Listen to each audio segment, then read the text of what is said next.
In 1770, roughly 16,000 people lived in Boston. 16,000 souls crammed onto a peninsula no bigger than a few modern city blocks. They woke every morning not knowing if that day would bring bread or bullets, whether the redcoat soldier standing on their corner would let them pass, whether the ship in the harbour carried goods or another regiment of men with muskets. Within 5 years, half these people would flee. Within 10, their city would spark a revolution that changed the world forever. This is what it actually felt like to live there, to wake up, to work, to survive, to watch history unfold from your own front doorstep. If these stories help you wind down at night, a like or subscribe would mean a lot. And I'm always curious where everyone's listening from, so drop your city in the comments if you feel like it. Alright, let's get into it. So we're going back to Boston, the 1760s. And look, before we start, make sure you're settled in. Get comfortable. Adjust whatever needs adjusting. Because colonial Boston in winter, it was brutal. You're going to appreciate that warm bed of yours by the time we're done. The bells of Christchurch are ringing somewhere across the rooftops, and you're already late. You're Daniel, 17 years old, a ropemaker's apprentice on Long Wharf, and right now, you're pulling on frozen boots in a boarding house room that smells like 3 unwashed teenagers and last night's chamber pot. The year is 1765. March. Your breath fogs the air in front of your face as you fumble with the laces. No time for breakfast, but that's fine. You'll grab some beer on the way. Yes, beer for breakfast. Everyone drinks beer here, even kids. The water will kill you faster than the British ever could. Dysentery, cholera, typhoid. One bad well and half your neighbourhood's dead by Tuesday. So you drink beer, or cider, from morning to night. Colonial Americans drink about 3 times as much as modern Americans will someday consume, and honestly, given everything else going on, it's probably the only reasonable response. 2 other apprentices share this room with you. William is still snoring in the corner, and the smell coming off him could strip paint. Nobody's bathed in weeks, months maybe. Here's a fun fact about colonial New England.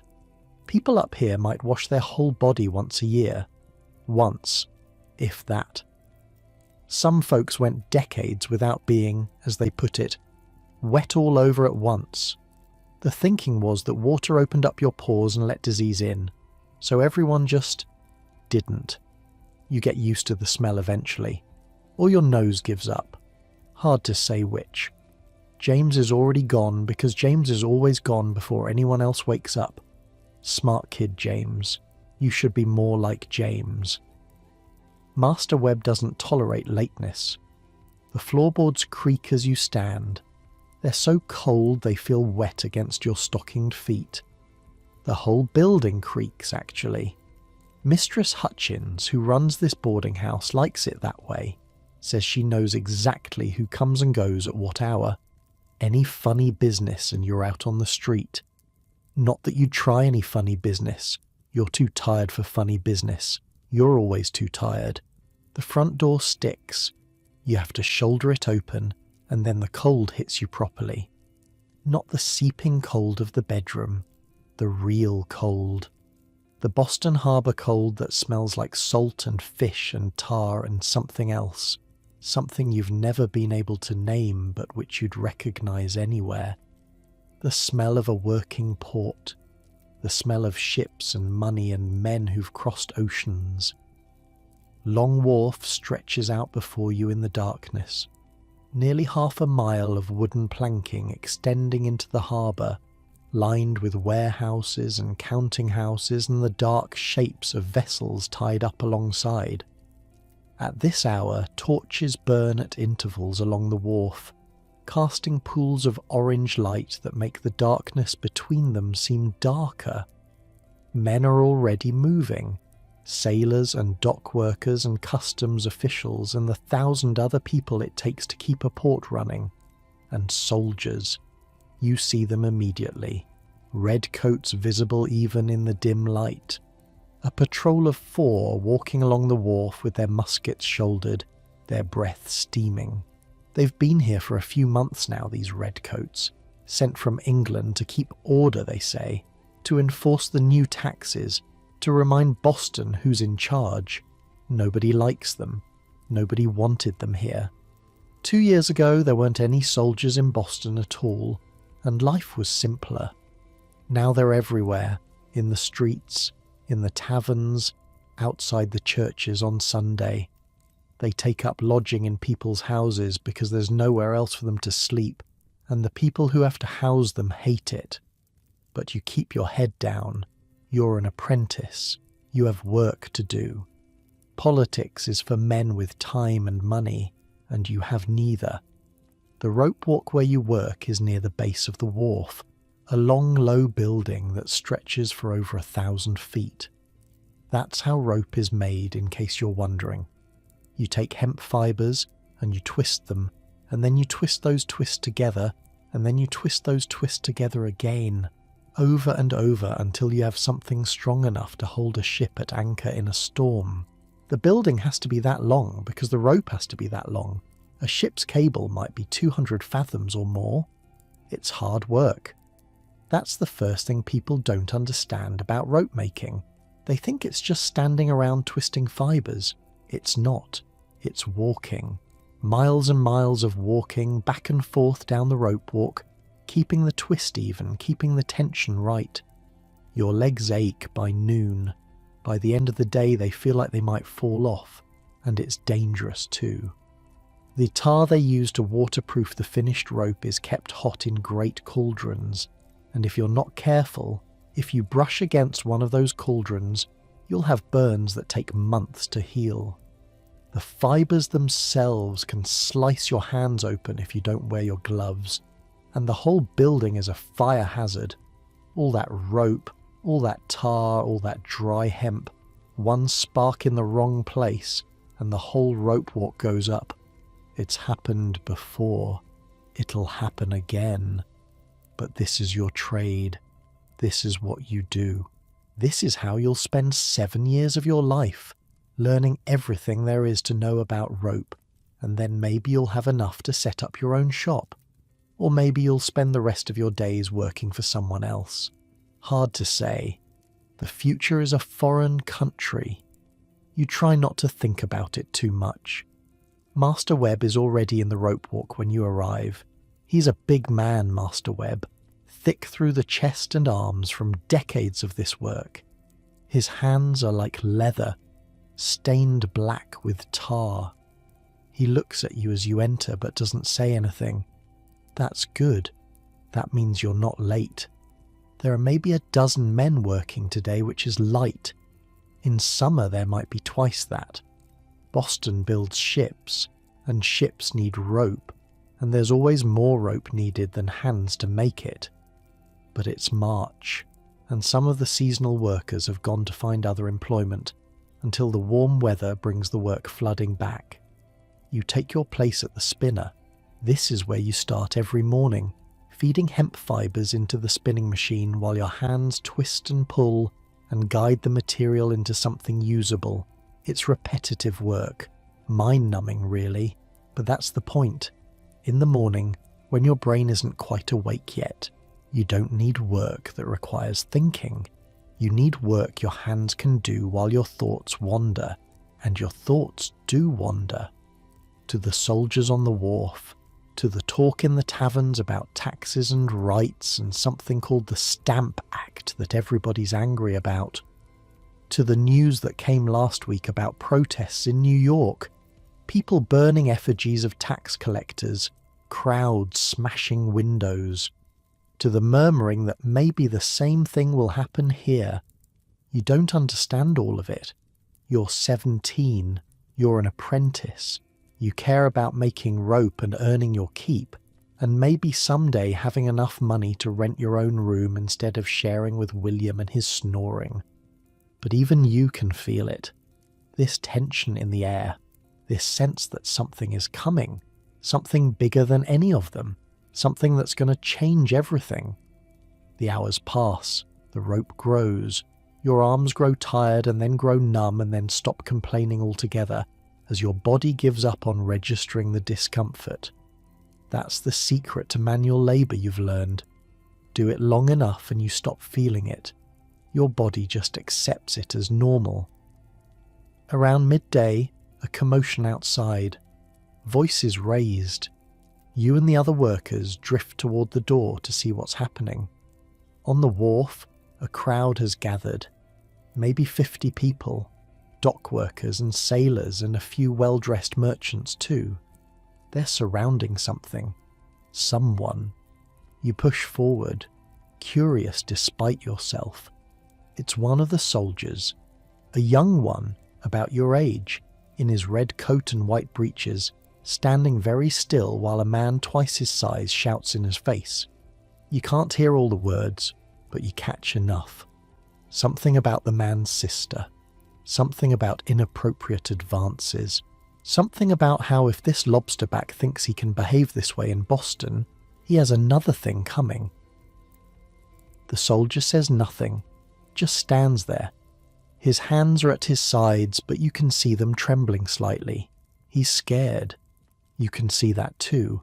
He's a kid, just like you, and he's far from home, and 50 angry colonists are screaming at him, and his patrol mates are nowhere to be seen. For a moment, you feel something like sympathy. Then you remember the way the soldiers swagger through the streets, the way they take what they want from shops and don't always pay for it, the way one of them knocked old William Garrett to the ground last week just for walking too slowly past him. The sympathy fades, but the situation doesn't escalate, not today. A merchant steps forward, says something calming, and slowly the crowd disperses. The soldier hurries away, looking back over his shoulder, his face pale. You go back to work. The rope keeps spinning. The hours keep passing. By evening, your hands are raw and your back aches and you smell like tar and sweat. But you're done for the day. Master Webb pays you your wages in coin, a few pennies that jingle in your pocket as you walk back toward Mistress Hutchins' boarding house. The streets are busy now. The evening crowd out to drink and gossip and forget about their own long days. You pass the Green Dragon Tavern on Union Street and hear laughter spilling out into the night. For a moment you consider going in. A mug of ale would be nice, but ale costs money, and money is something you're trying to save. So you walk on through the narrow streets of Boston's North End, past houses pressed so close together you can hear arguments through the walls, past shops with their shutters closed for the night, past the stocks near the meeting house where they put people who break the Sabbath or drink too much or talk back to their betters. You've seen men stand there all day while neighbours throw rotten vegetables at them, seen women with their tongues clamped in iron bridles for gossiping, saw a man get his ears nailed to the wood once for counterfeiting. Nailed. Then cut off when his time was done. This city doesn't mess around. Past the shadow of the Old North Church rising against the stars, it's quieter here. Away from the harbour, away from the taverns. Just the sound of your own footsteps on the cobblestones and the occasional bark of a dog. You think about the soldier again. The fear in his face. You think about the crowd, the anger that seemed to come from somewhere deep, somewhere beyond just this one incident. You think about what James said last night, about how his cousin heard that the Sons of Liberty are planning something big, something that will show the Crown that Boston won't be pushed around anymore. You don't know what any of it means. Not really. You're just a rope maker's apprentice. You wake up before dawn and work until dark and fall into bed exhausted and do it all again the next day. Politics happens somewhere above you, in rooms you'll never enter, between men who wear wigs and speak Latin and have never twisted a fibre of hemp in their lives. But you're starting to understand that it doesn't matter whether you understand it. Whatever's coming, it's coming for everyone. The merchants and the tradesmen and the apprentices and the slaves and the soldiers and the politicians. All of them. All of you. Something is building in this city. Something that hasn't got a name yet. Something that feels like the pressure before a thunderstorm. That heavy electric charge that makes the hair on your arm stand up. You reach Mistress Hutchins' house. The stairs creak as you climb them. William is already snoring. James is reading by candlelight, which is expensive, and you want to tell him to put it out, but you're too tired to argue. You pull off your shoes. You pull off your stockings. You lie down on your straw mattress and pull the thin wool blanket up to your chin and stare at the darkness where the ceiling should be. Tomorrow you'll wake up before dawn again. You'll walk to the rope walk. You'll spin hemp until your fingers bleed. You'll watch the soldiers and the crowds and the tension that never quite explodes but never quite fades either. Tomorrow you'll do what you always do, what everyone in Boston does. You'll survive, and surviving here is no small thing. 4 out of 10 children don't make it to age 6. 4 out of 10. That's not a typo. Your mother had 7 kids. 3 of them died before they could walk. You don't talk about it.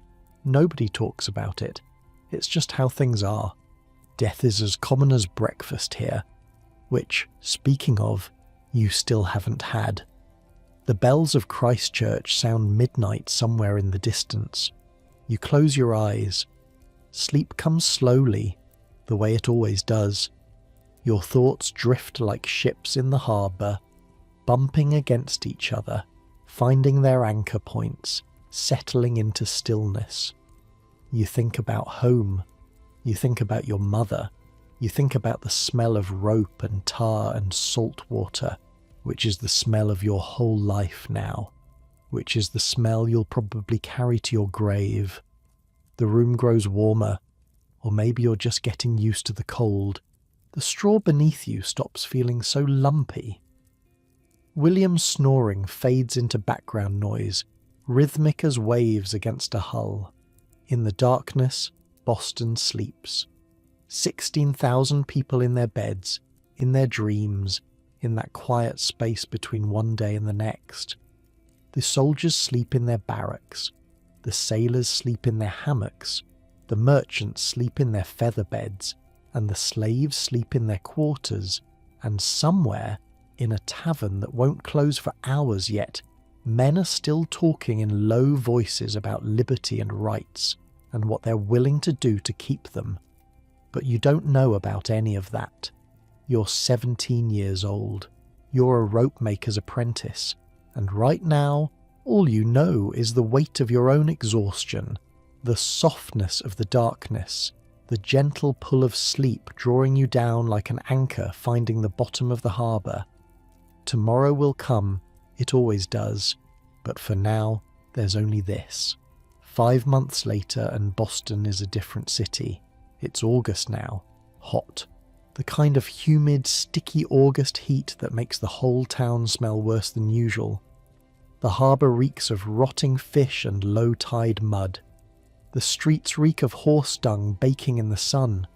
The rope walk where you spend your days reeks of hot tar and sweat, and by noon you're drinking water faster than you can keep it down. But the heat isn't what's changed things. It's the Stamp Act. You've heard that phrase so many times in the last few months that it's lost all meaning. Stamp Act. Stamp Act. Every conversation in every tavern, every argument on every street corner. The Crown has decided that every piece of paper in the colonies needs a special stamp. Newspapers, legal documents, playing cards, marriage licenses. And these stamps, they cost money. Money that goes straight back to England. People are angry. Not the quiet, grumbling kind of angry that fades after a few ales. This is something else. This is the kind of angry that makes men do stupid things. You find this out on August 14th. The morning starts normal enough. You wake up with the bells, same as always. Pull on your clothes, same as always. Walk down to Long Wharf through streets that are already busy with merchants and sailors, and the usual chaos of a port town waking up. The harbour is crowded with ships, their masts sticking up like a forest of bare trees against the morning sky. You count maybe 40 vessels at anchor today, which is good. More ships means more rope needed, but something feels off. You can't put your finger on it at first. Just this prickle at the back of your neck. People walking a little faster than usual. Conversations stopping when strangers pass by. That feeling you get when everyone knows something you don't. At the rope walk, Master Webb is in a foul mood. He barks orders and snaps at anyone who moves too slow, which is not like him. Usually he's gruff but fair. Today he seems wound tight as one of his own cables. Around mid-morning, James appears at your elbow. He's supposed to be working the far end of the walk, but here he is, eyes bright with something that looks like excitement. "You hear about the tree?" he asks, keeping his voice low. "What tree?" "The big elm.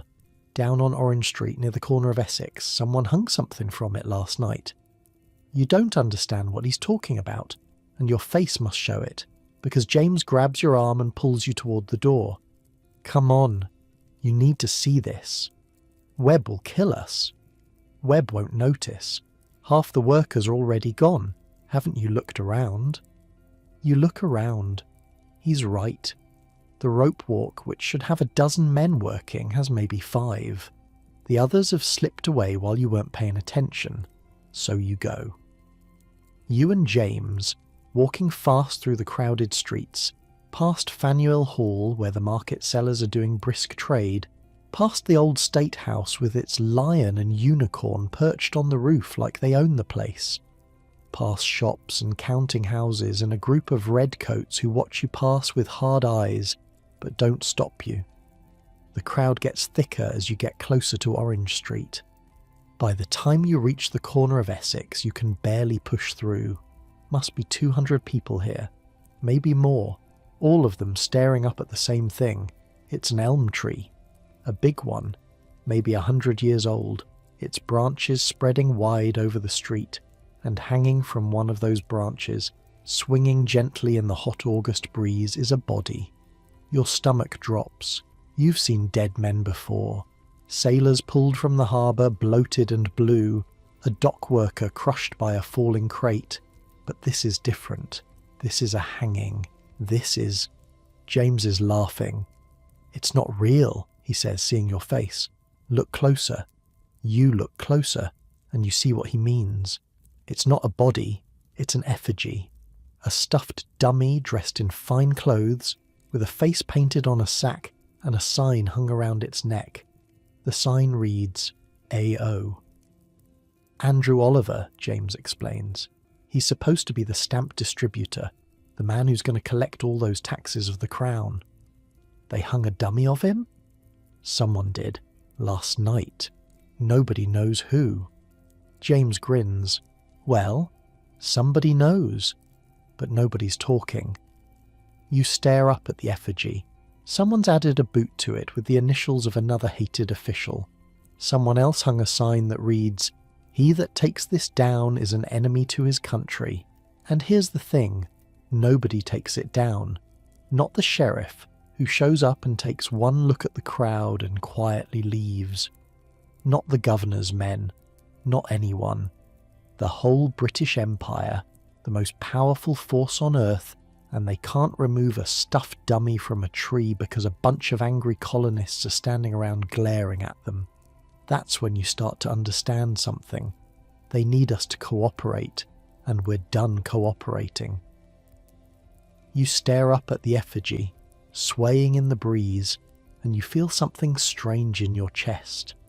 Fear, maybe. But also something else. Something that feels a little like excitement. Like standing at the edge of a cliff and looking down.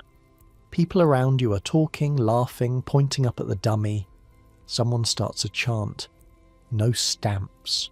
No stamps." Others take it up. The sound swells until it fills the street, bouncing off the buildings, loud enough to be heard halfway across Boston. No stamps. No stamps. You find yourself mouthing the words, not shouting them, not yet, but mouthing them, tasting them. A man pushes through the crowd, well dressed, with a good coat and a silver-headed walking stick. He stares up at the effigy with a look on his face that you can't quite read. Disgust, maybe, or fear, or both.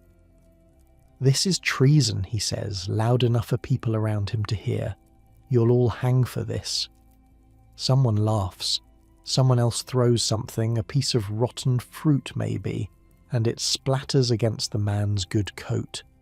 He stumbles backward, shocked, and the crowd closes around him for a moment before he manages to fight his way free and disappear down a side street.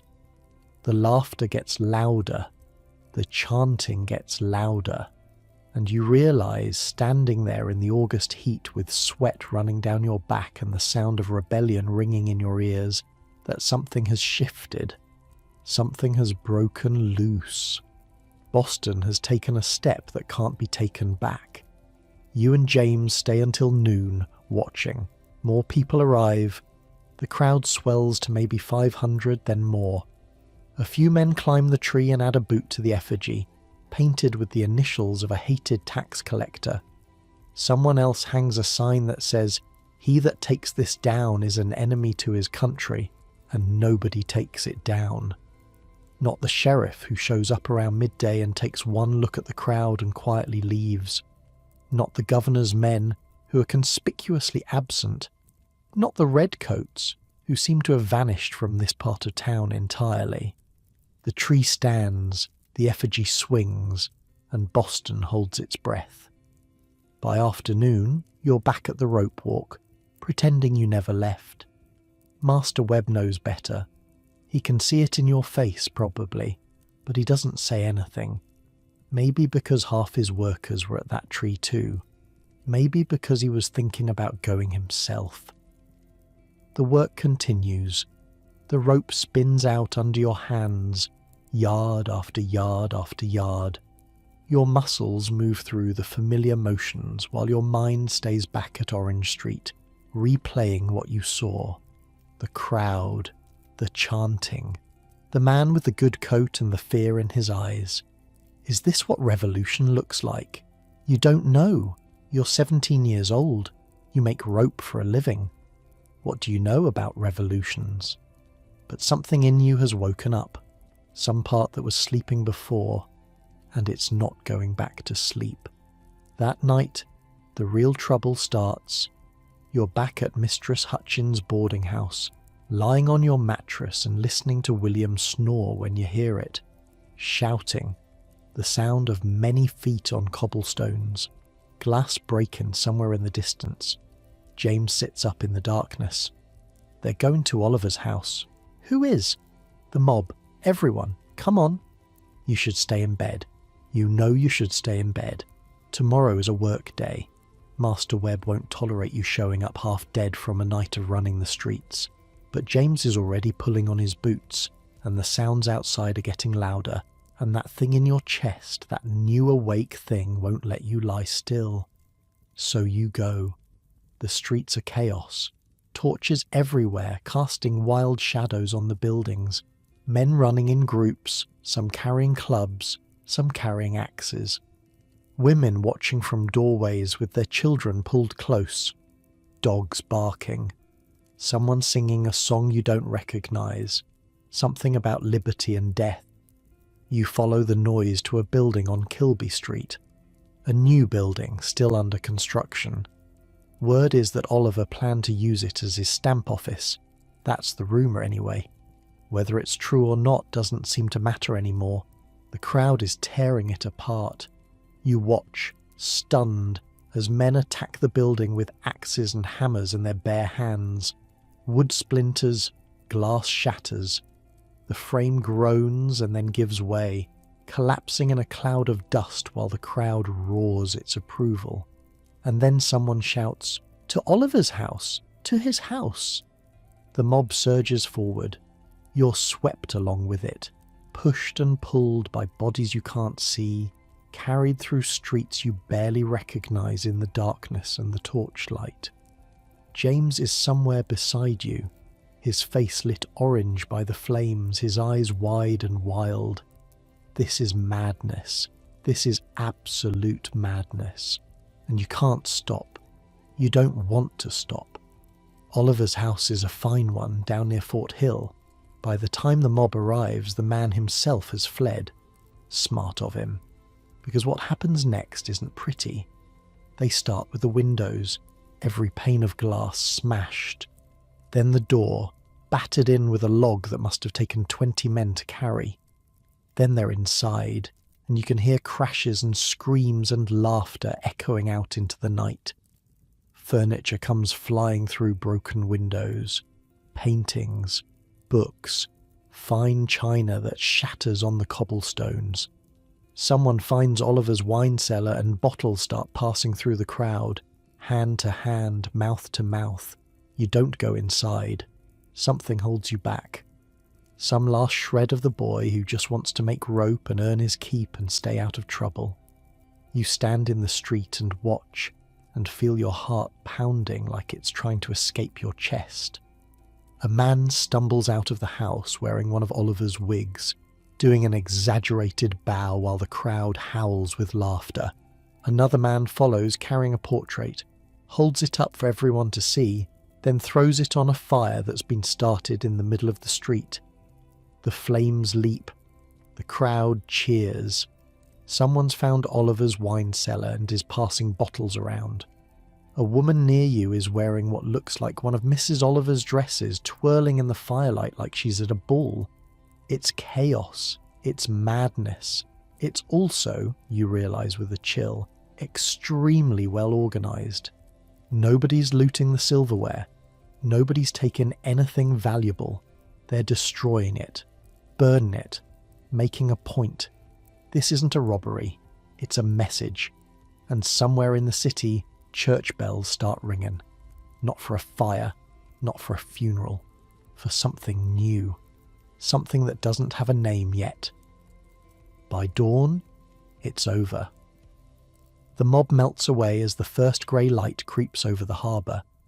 Men who were screaming for blood a few hours ago walk quietly home to their wives and children, their faces tired, their hands dirty. You make it back to Mistress Hutchins' place just as the bells ring for morning.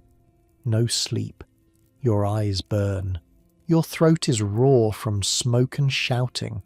But you have to work. If you don't work, you don't eat. So you wash your face in cold water, pull on your work clothes, and walk down to the rope walk like nothing happened. Master Webb looks at you when you arrive. Looks at the soot on your face that you didn't quite get off. Looks at the redness in your eyes. He opens his mouth like he's going to say something. Then he closes it again, nods toward the spinner, and you get to work. The rope doesn't care about revolutions. The rope just needs to be twisted yard after yard, same as yesterday, same as tomorrow. Your hands know what to do. Your body moves through the motions, and your mind drifts back to the night before. The shouting, the fire, the portrait curling and blackening in the flames. Is this the beginning, or is this the end of something? You don't know. You're too tired to know. You're too tired for anything except putting one foot in front of the other, twisting one strand around another, staying awake long enough to earn your pay and go home and fall into bed. But even as you work, you can feel it. The city has changed. Something cracked open last night and it's not going to close again. Outside the rope walk, Boston is quiet. Too quiet. The usual bustle of the harbour seems muted, hushed. People walking with their heads down, avoiding each other's eyes. Soldiers patrolling in pairs, their hands on their muskets. Everyone waiting. Everyone wondering what happens next. And you? You're just a rope maker's apprentice. 17 years old. Hands covered in tar, back aching from work, eyes stinging from smoke and lack of sleep. But you were there. You saw it. And something in you has changed too. You just don't know what yet. The day passes slowly, slower than any day you can remember. Every hour feels like 3. Every yard of rope feels like a mile. By the time Master Webb dismisses you, the sun is already setting, painting the harbour in shades of red and orange that look too much like the fires from last night. You walk back to the boarding house through streets that feel different now. The same buildings, the same cobblestones, the same smell of salt and fish and tar. But everything has shifted somehow, like looking at a familiar face and suddenly seeing someone new behind the eyes. William is asleep already when you get back.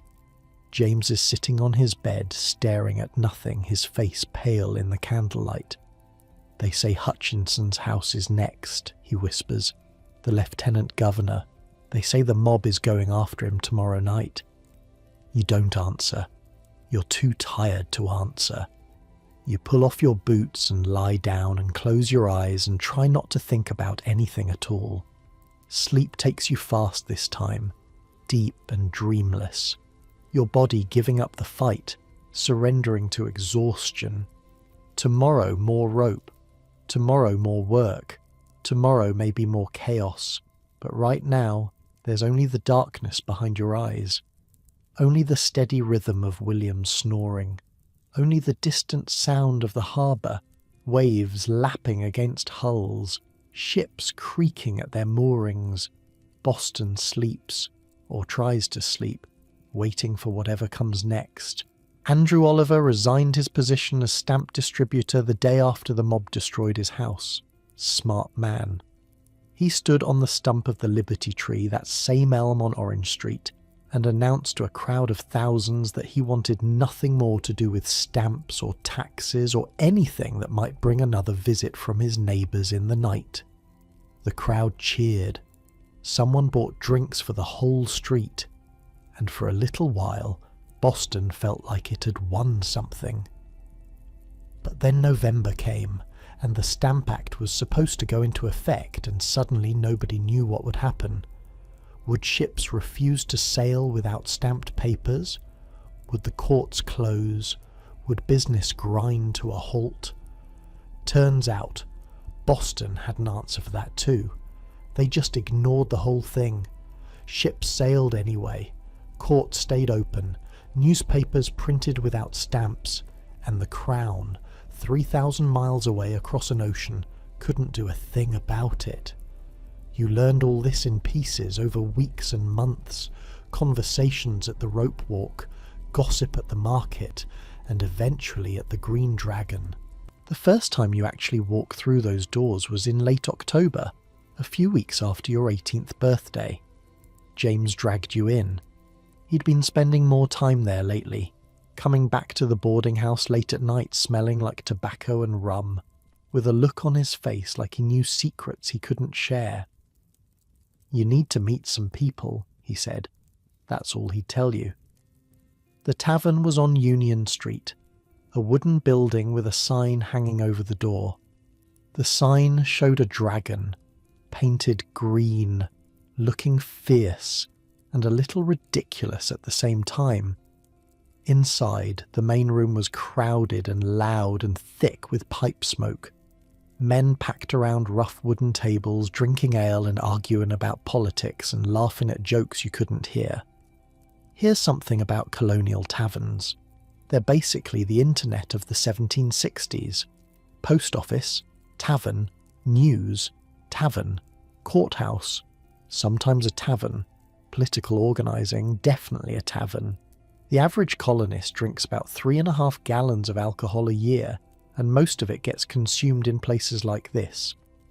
Boston alone has over 100 licensed taverns for 16,000 people.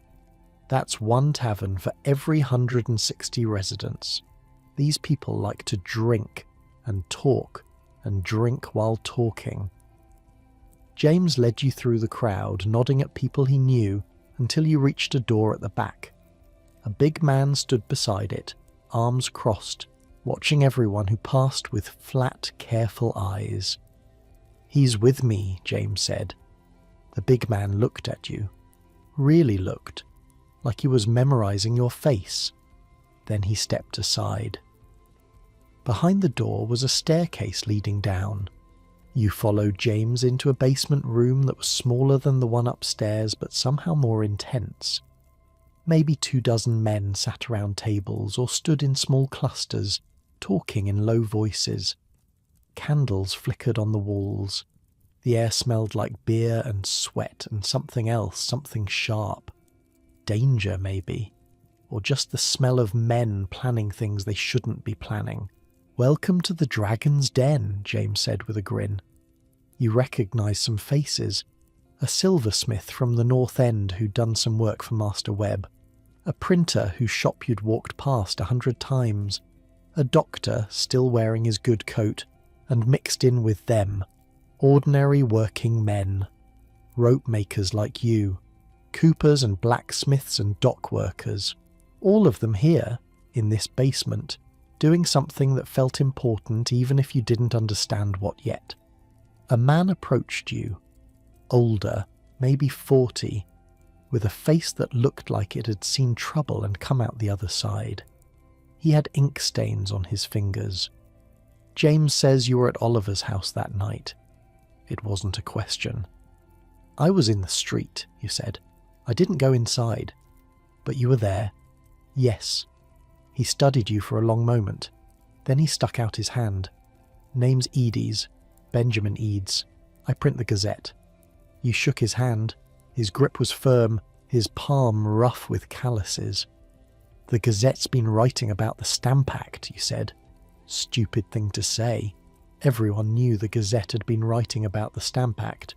But Eades just smiled. "We've been writing about a lot of things, and we're going to keep writing. The question is, are men like you going to keep reading, keep showing up, keep making sure the Crown knows we won't be pushed around?" You didn't know how to answer that. A month ago you were just a rope maker.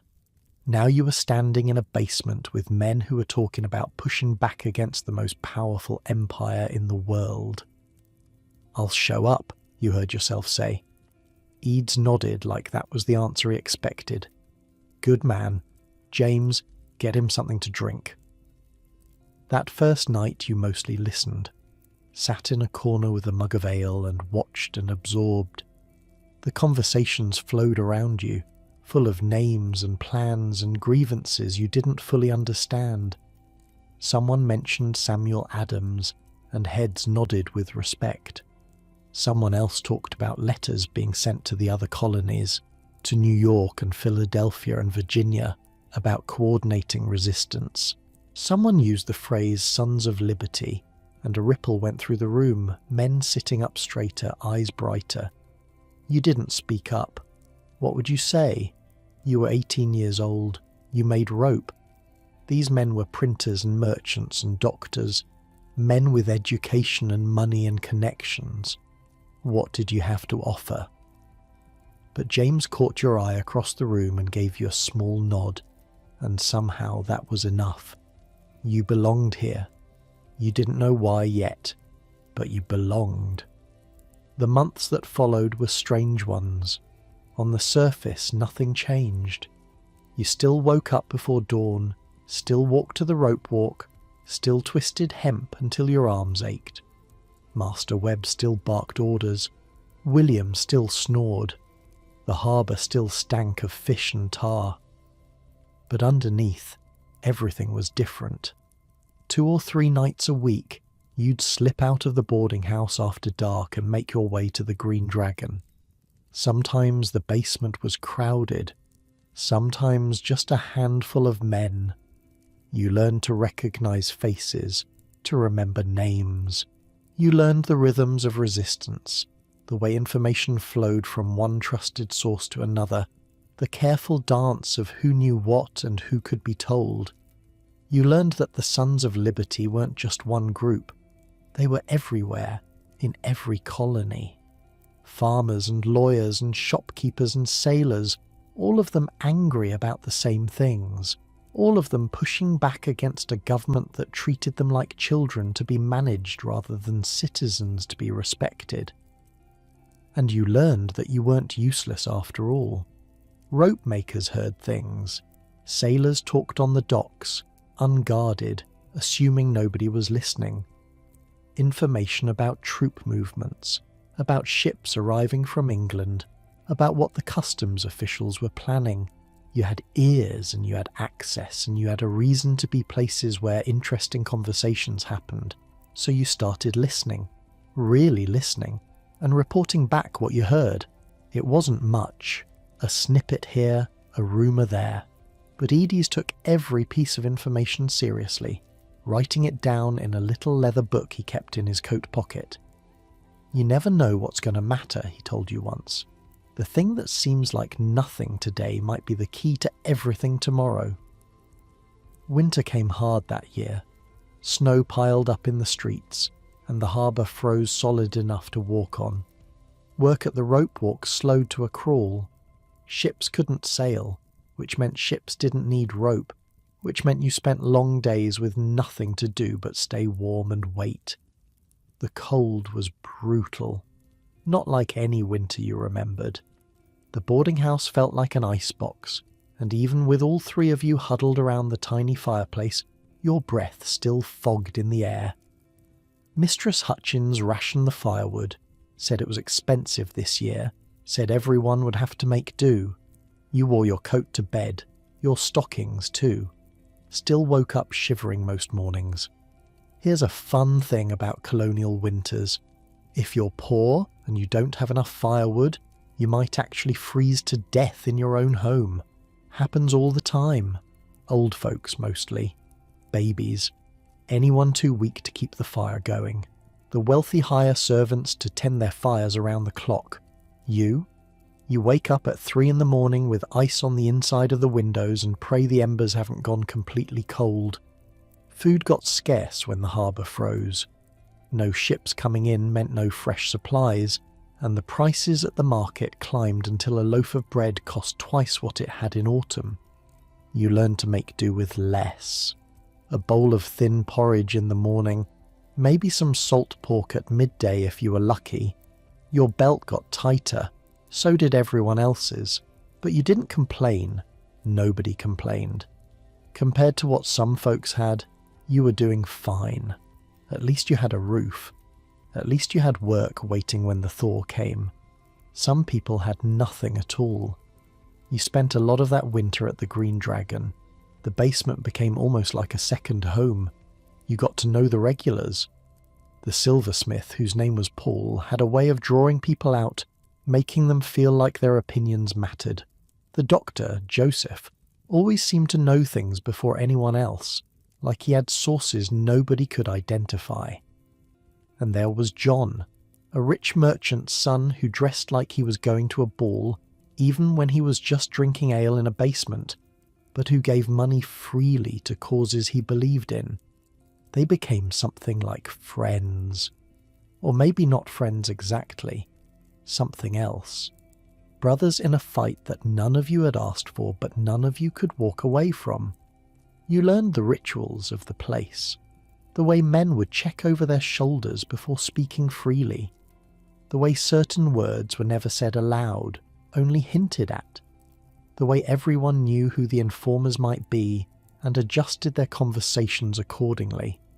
It was like learning a new language, a language of glances and silences and things left unsaid. The tavern upstairs was one world, loud, public, full of sailors and merchants conducting ordinary business. The basement was another, quieter, more careful. A place where men could speak their minds without worrying who might be listening. You learned to move between those worlds. Upstairs for a drink and a laugh after work. Downstairs when the real conversations happened. It became second nature after a while. Like having two lives that only you knew about. One night in late February, word came through that changed everything. You were in the basement when a man burst through the door, breathless, snow melting in his hair. He'd just come from the docks, he said. A ship had arrived from England with news. The Stamp Act had been repealed. For a moment nobody moved. Then someone let out a whoop, and the room exploded. Men hugging each other, pounding backs, shouting so loud it must have been heard in the street above. Someone produced a bottle of good rum, and it made the rounds, everyone taking a drink, toasting to victory. You found yourself laughing, though you weren't sure why. Your eyes were wet. So were other men's eyes, though nobody mentioned it. "We did it," James said, grabbing your shoulders. "We actually did it." Had you done it? You weren't sure. You'd made rope and listened at the docks and sat in a basement drinking ale while other men made plans. But maybe that was enough. Maybe that was what resistance looked like. Not just the big gestures, the mobs and the riots and the effigies swinging from trees, but the small things too. The showing up, the refusing to go along quietly, the being part of something bigger than yourself. The celebration went on until dawn. By the time you stumbled back to the boarding house, the sun was coming up over the harbour, painting the snow pink and gold. Your head throbbed, your legs felt like they might give out. But you were smiling. It was over. The Stamp Act was dead. Boston had won. Except it wasn't over. Not really. You learned that soon enough. The repeal came with strings attached. Parliament passed something called the Declaratory Act, which basically said that even though they were backing down on stamps, they still had the right to tax the colonies whenever they wanted. They were just choosing not to, for now. And the soldiers were still there. That was the thing that got harder to ignore as the months passed and the snow melted and spring turned the harbour from ice to mud. The redcoats hadn't left. If anything, there were more of them, patrolling the streets, watching the docks, standing outside the Green Dragon some nights like they knew exactly what was happening inside. The tension that had exploded in August didn't go away. It just went underground, simmering, waiting. You felt it every day at the rope walk. The workers talked in lower voices now, glanced over their shoulders before saying anything that might be considered dangerous. A man named Patrick got into an argument with a soldier over a card game and ended up with a broken nose. A shop owner on King Street had his windows smashed after someone accused him of being a loyalist. Boston was a city holding its breath, everyone waiting for the next thing to happen, nobody knowing what that thing would be. At the Green Dragon, the conversations grew more serious, less celebration, more planning. What would they do if Parliament passed another tax? What would they do if more soldiers came? What would they do if the Crown decided to make an example of someone? You sat in those meetings and listened and felt something heavy settling in your chest. This wasn't going to end with the Stamp Act. This was just the beginning. And wherever it went, you were part of it now, for better or worse. One night, walking back to the boarding house through streets still damp from a spring rain, you passed the Liberty Tree. It looked different now, quieter. The crowds had moved on, but someone had carved words into the trunk. You stopped to read them in the faint light of a nearby window. Sons of Liberty. 3 words, carved deep into the bark. A mark that would stay there for years, maybe decades, long after the men who carved it were gone.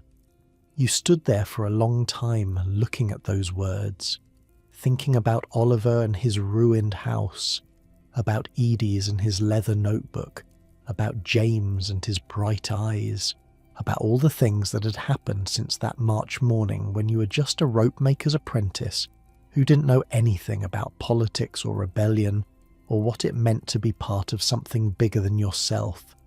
The city slept around you. 16,000 people, dreaming their separate dreams, not knowing what was coming, not knowing that in a few years these streets would run with blood. But you knew, or at least you suspected, standing there in the rain, looking at words carved into a tree. You understood that this wasn't over. It was just beginning. 2 years passed. Quiet years, mostly. The kind of years that make you think maybe things are settling down, maybe the worst is over, maybe you can go back to just being a rope maker without all the rest of it. You should have known better. By 1767, you're 20 years old. Not a boy anymore. Your shoulders have filled out from years of pulling and twisting at the walk. Your hands are scarred and calloused, permanently stained with tar. Master Webb has started giving you more responsibility, letting you supervise the younger apprentices, trusting you with the finer work that requires experience. You're good at this job. Turns out you're good at most things if you do them long enough. James finished his apprenticeship last spring. He's working at a different rope walk now, down near Griffin's Wharf, earning journeyman wages. You still see him at the Green Dragon most weeks, still share a drink and catch up on news, but it's different now. He's got a girl he's courting, a cooper's daughter named Sarah who blushes every time his name comes up. He's thinking about the future, marriage, children, a shop of his own someday. You think about those things too sometimes. Late at night, lying on your mattress, listening to the new apprentice snore in the corner. William's gone too, shipped out on a merchant vessel bound for the West Indies. Said he wanted to see something other than Boston before he got too old. You wonder sometimes if he made it. If he's somewhere warm right now, drinking rum under palm trees while you freeze through another New England winter. But mostly you don't think about the future. There's too much happening in the present. Parliament passed new taxes. Again. They're calling it the Townshend Acts, after the minister who dreamed them up. Taxes on glass, lead, paper, paint, and tea. Everything the colonies need to import from England. The money's supposed to pay for the soldiers stationed here, which feels like a special kind of insult, making us pay for our own occupation. The Green Dragon has been busy. More meetings, more planning, more talk about what to do. The non-importation agreements are back. Merchants pledging not to buy British goods until the taxes are repealed. Lists published in the Gazette naming anyone who breaks the agreement. Crowds gathering outside the shops of men who refuse to sign. It's not as dramatic as the riots back in '65. No effigies swinging from trees, no houses torn apart. But there's a tension now that doesn't let up. A low hum of anger that runs through everything. Every conversation, every transaction, every sideways glance between colonists and soldiers on the street. And there are more soldiers now. A lot more. They started arriving in October of '68, ship after ship sailing into the harbour, unloading regiment after regiment, the 14th, the 29th, artillery units with their cannons. By the time they stopped coming, there were nearly 4,000 troops in a town of 16,000 people. 1 soldier for every 4 civilians. Think about that for a second. 1 armed soldier for every 4 people. In your neighbourhood, on your street, outside your church. Imagine going to get groceries and passing a guy with a musket every 30 feet. That's Boston now. They set up camp on Boston Common. Tents first, then wooden barracks when it became clear they weren't leaving anytime soon. The Common, which used to be where children played and cattle grazed and people took walks on pleasant evenings, turned into a military camp. Drums at dawn, drill formations all morning, soldiers everywhere you looked, their red coats bright as blood against the green grass. And here's the part that really gets people angry. The soldiers are bored. There's nothing for them to do. They're young men, far from home, with no wars to fight and no enemies to kill. So they drink, they fight, they harass women, they steal from shops and claim they forgot to pay. They're paid almost nothing by the Crown, so they look for side jobs, undercutting local workers. They're miserable. We're miserable, and everyone's just waiting for something to explode. You walked past it one morning on your way to work. Couldn't help yourself. Just wanted to see. The scale of it hit you like a fist. Rows and rows of white tents stretching across the grass. Cannons positioned at the corners, their barrels pointing outward toward the town. Soldiers marching in formation, their boots stamping the earth in perfect unison, while a sergeant barked commands. The smoke from cooking fires drifting across the field, mixing with the morning fog rolling in from the harbour. A few other townspeople had stopped to watch. An old woman with a basket of bread. A boy, maybe 10 years old, staring at the soldiers with something between fear and fascination. A man in a merchant's coat, his face tight with an emotion you couldn't read. Nobody spoke. What was there to say? Behind the camp, the province house rose against the sky. That was where the royal governor lived, the man appointed by the king to keep Massachusetts in line. His windows overlook the common, so he could watch his soldiers drill from the comfort of his breakfast table. You wondered what he thought when he looked out at all those red coats. Pride, probably. Satisfaction. The feeling of a man who's got everything under control. You hoped he enjoyed it while it lasted. The old State House, that handsome brick building where the colonial government met, now had soldiers stationed at every door. So did Faneuil Hall. So did the Customs House. The message was clear. This is our city now. We control it. You just live here.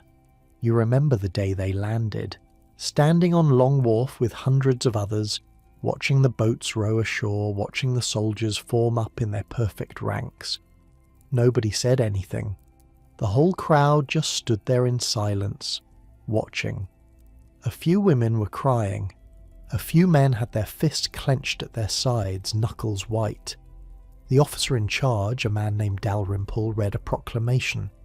Something about keeping the peace, restoring order. You don't remember the words. You just remember the feeling, like the city had been punched in the gut and couldn't breathe. At the rope walk, things got complicated. Soldiers need money. The crown pays them, but not much.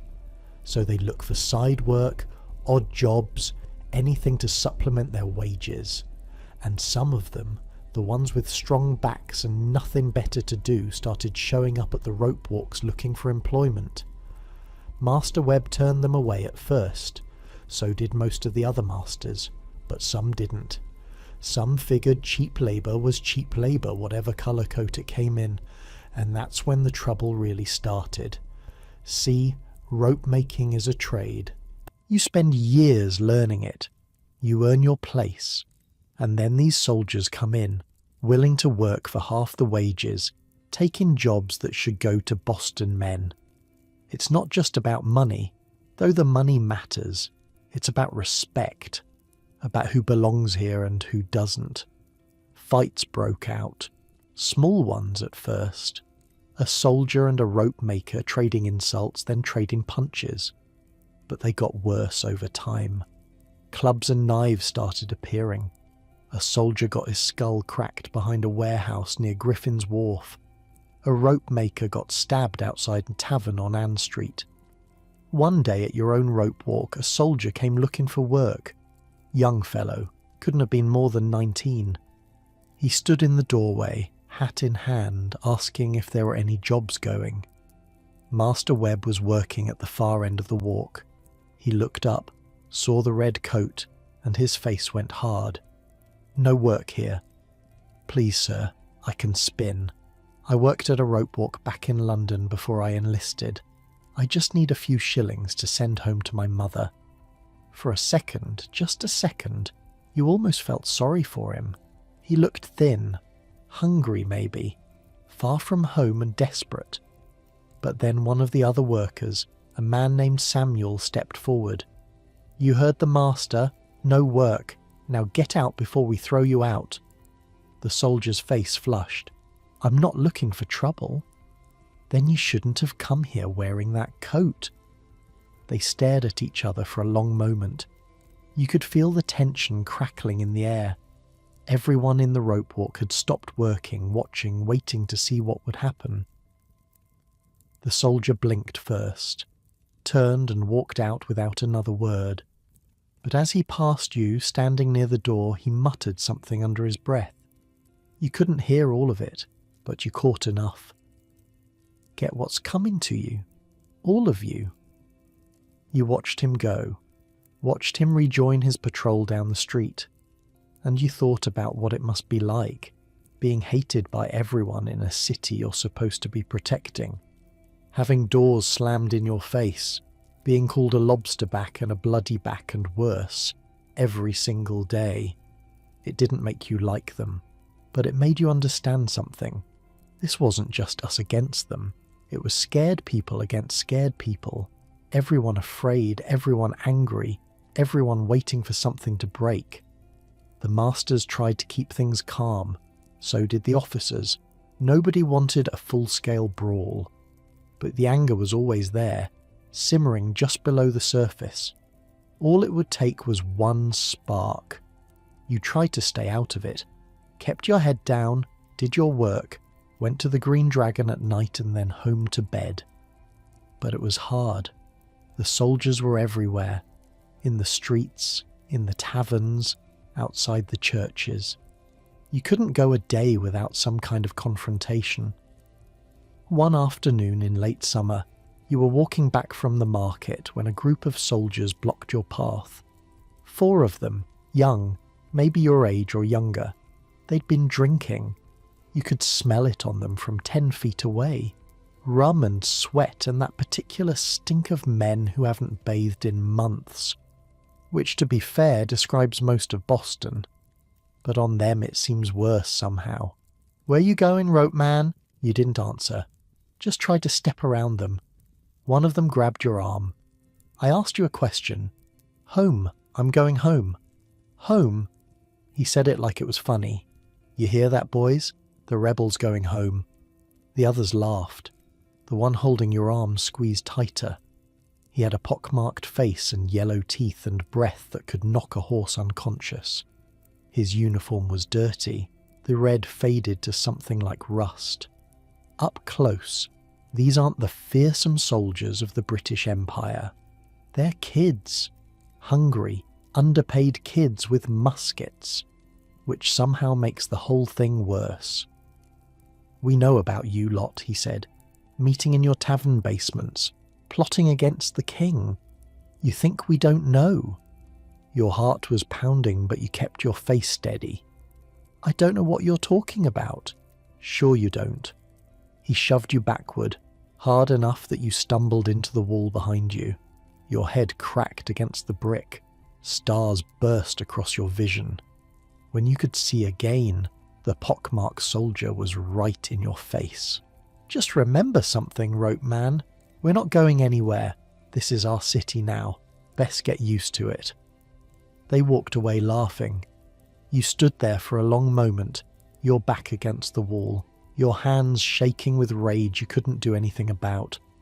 Blood trickled down the back of your neck where your head had hit the bricks.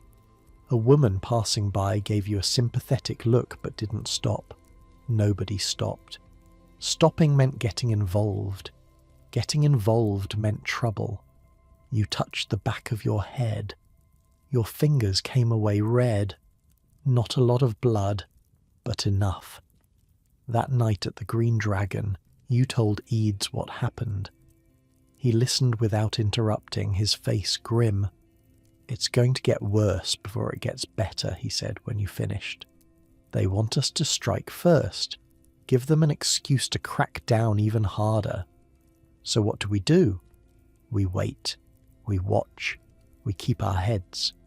He put a hand on your shoulder. "And we don't give them what they want." It was good advice, you tried to follow it, but every day it got harder. The winter of '68 was one of the coldest you could remember.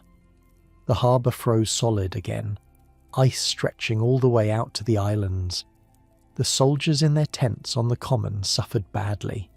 You heard stories of men freezing to death in their sleep, of frostbite so bad they had to amputate fingers and toes.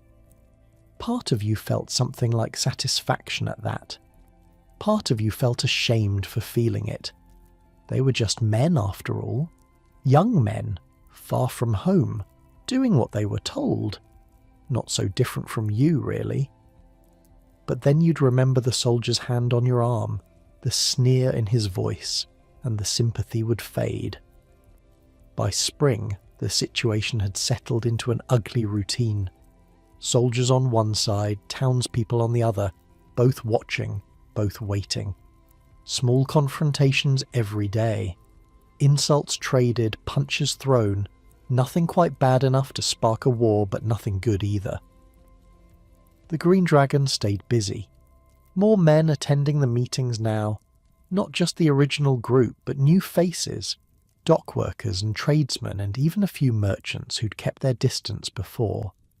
The occupation had pushed people together, forged alliances that hadn't existed before. You saw Paul the silversmith almost every night. He'd taken on a leadership role, organising messengers, keeping track of troop movements, making sure information flowed to the people who needed it. He had a gift for that kind of work. Steady hands, steady nerves, the kind of man you'd trust with your life. Joseph the doctor was busy too. He'd been tending to men injured in brawls with soldiers, and each new patient seemed to harden his resolve. "This can't go on," he said one night, his voice tight with anger. "Something has to give." Something would give. You knew it. Everyone knew it. The pressure had been building for too long. Sooner or later the dam would break. You just didn't know when, or how, or who would be standing in the path when the flood came. The days lengthened into summer. The common stayed full of soldiers. The rope walk stayed busy with orders. You twisted hemp and pulled cables and tried not to think about the winter ahead, or the winter after that, or all the winters to come with redcoats on every corner and guns pointed at your neighbours. At night, you'd lie on your mattress and listen to the city outside your window. Dogs barking, someone singing badly in a tavern down the street. The distant drums from the common, keeping time to a rhythm that had nothing to do with Boston, nothing to do with you. But it did have something to do with you. Everything did now. You'd chosen a side, or maybe the side had chosen you. Either way, there was no going back. Somewhere out there, in the darkness, the future was taking shape. You couldn't see it yet, but you could feel it, coming closer, getting clearer. All you had to do was wait. By 1770, you'd stopped counting the days. Time moved differently under occupation. The seasons changed. The work continued.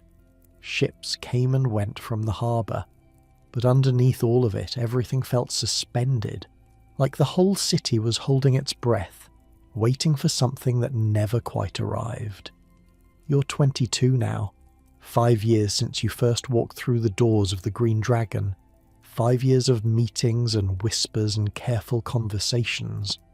5 years of watching the tension build and build without ever breaking. Master Webb retired in the autumn. His hands had gotten too stiff for the work, he said. Too many winters, too much rope. He sold the business to his nephew, a man named Gray, who ran a bigger operation down near the harbour. You went with the sail, transferred like a piece of equipment, which is pretty much what an employee was in those days. Gray's rope walk was larger than Webb's. More workers, more orders, more of everything. The building stretched along the waterfront, a long wooden structure that creaked in the wind and smelled permanently of tar and hemp. You knew some of the men from before, recognised faces from the Green Dragon, from the crowds at the Liberty Tree. Good men mostly, hard workers, the kind of men who kept their heads down and did their jobs but wouldn't back down if pushed. And they were being pushed. Every day it seemed like. The soldiers had gotten bolder over the winter. Or maybe just more desperate. Their pay was late again, the way it always seemed to be late, and hungry men do stupid things. They came round the rope walks looking for work, same as before. But now they didn't ask nicely. Now they demanded. One morning in late February, a group of them showed up at Gray's. 4 soldiers, led by a big man with sergeant's stripes on his sleeve. They walked right into the building like they owned it, looking around at the equipment, at the workers, at the bales of hemp stacked against the walls. "We're here for jobs," the sergeant said, not asking, telling. Gray was a smaller man than Webb, but he had the same iron in his spine. "No jobs here, not for you." "That's so?" The sergeant smiled, but there was nothing friendly in it. "Seems to me you've got plenty of work. Seems to me you could use some extra hands." "I've got all the hands I need." The soldiers spread out, walking along the rope walk, running their fingers over the equipment. One of them picked up a coil of finished rope, hefted it, set it back down. Another kicked at a bale of hemp like he was testing it. "Nice place you've got here," the sergeant said. "Be a shame if something happened to it." Nobody moved. Nobody spoke. You could hear the harbour outside, the cry of gulls, the creak of ships at anchor. Everything else was silent. Gray's voice was steady when he answered. "Are you threatening me, Sergeant?" "Threatening? No, sir. Just making an observation." The sergeant's smile got wider. "A lot of things can happen to a building like this. Accidents. Fires. You know how it is." He turned and walked out. The other soldiers followed. Nobody said anything until they were gone, until their footsteps had faded down the street. Then Gray looked around at his workers, at you, at all the men standing there with clenched fists and tight jaws. "Back to work," he said quietly. "All of you, back to work." You went back to work. What else could you do? But something had shifted. You could feel it in the air, in the way men looked at each other, in the silence that had replaced the usual jokes and complaints. The sergeant's threat hung over everything like smoke. That night at the Green Dragon the mood was dark. Word had spread about what happened at Gray's rope walk. Similar stories were coming in from all over town. Soldiers harassing shopkeepers, soldiers picking fights in taverns, soldiers stopping people in the street, demanding to see papers, asking questions that felt more like accusations. "They're trying to provoke us," Ida said. He looked tired, older than you remembered. "They want a fight. They want an excuse to crack down." "Maybe we should give them one," someone muttered from the back of the room. Eads shook his head. "That's exactly what they want. We can't be the ones who start this." "Then when does it end? How much are we supposed to take?" Nobody had an answer for that. 3 days later, Christopher Sider died. He was 11 years old, just a boy. 11. He'd been part of a crowd outside a shop on Middle Street, a shop owned by a man named Richardson, who'd been importing British goods in violation of the non-importation agreement. The crowd was throwing things at the shop. Stones, garbage, the usual. Richardson came out with a gun, said he was defending his property, said the crowd was going to tear the place apart. He fired into the crowd, into a crowd full of children. The ball hit Christopher in the chest. He fell in the street, blood spreading across his shirt, and by the time anyone could get him to a doctor it was too late. 11 years old, died because he threw a rock at a window. Here's what gets me about this. Richardson was arrested. Good. He was tried. Good. He was convicted of murder. Great. Then the governor pardoned him. Let him go. Because apparently killing an 11-year-old isn't a crime if the 11-year-old was being disrespectful to a loyalist merchant. You want to know why the revolution happened? This is why. The funeral was 5 days later. You'd never seen anything like it. They started at the Liberty Tree. Thousands of people gathered there, packed so tight you could barely move. Men and women and children, rich merchants and poor labourers, everyone dressed in their darkest clothes, everyone silent. The coffin was small, too small. It sat on a cart decorated with banners that read, "The Fatal Effects of Arbitrary Government." The procession stretched for half a mile, maybe more. Some said 5,000 people marched. Others said closer to 10,000. In a city of 16,000, that's most of the population. Children walking alongside their parents. Old men who hadn't left their homes in years. Everyone. And here's the thing about colonial funerals. They're usually an excuse to get drunk. Seriously. The family sets up a table, everyone views the body, and then you drink until you can't feel feelings anymore. It's tradition, but not this one. This one was silent. No drinking, no socializing. Just thousands of people walking through the streets of Boston, following the body of an 11-year-old boy and not saying a word. They buried him in the granary burying ground, near the graves of men who'd founded this city 100 years before. A minister said words that you couldn't hear from where you stood. Then it was over. But it wasn't over. Not really. The mood in Boston after the funeral was something you'd never felt before. Not the hot anger of the Stamp Act riots. This was colder, harder, the kind of anger that doesn't burn itself out in a single night. People looked at soldiers differently now, not with fear, not even with hatred exactly, with something else, a kind of calculation, a weighing of costs and benefits, like they were measuring things, deciding things, planning things that didn't need to be said out loud. And the soldiers looked back. They knew something had changed. You could see it in the way they walked, always in pairs now, never alone, their hands always near their weapons. They'd killed a child. Even the ones who hadn't pulled the trigger knew what that meant. The whole city was staring at them, waiting, wondering which one of them would be next to do something unforgivable. Here's something you learn about occupation. It's not the big confrontations that break people. It's the small ones, the daily humiliations, the soldier who shoves you off the sidewalk because he can, the officer who stops you to check your papers when you're just trying to get home, the patrol that decides to search your pockets for no reason except that they're bored and you're there, day after day after day, until you can't remember what it felt like to walk through your own city without being afraid. The first week of March came in cold and grey.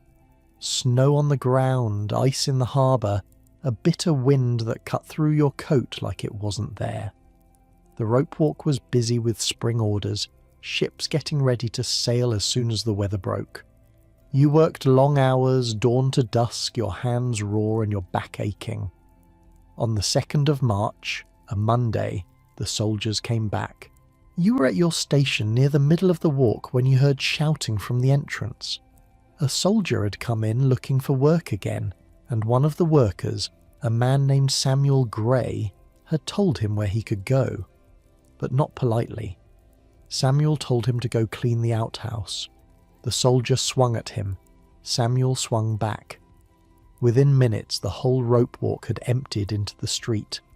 Workers poured out of the building, grabbing whatever they could find. Clubs, rope ends, tools. The soldiers called for reinforcements, and soon there were dozens of them, red coats everywhere, the whole street turning into a brawl. Here's the thing about a street fight with soldiers. They have training, they have weapons, they have each other's backs. What you have is numbers and anger, and a lifetime of resentment that's been building since the first redcoat stepped off a boat in your harbour.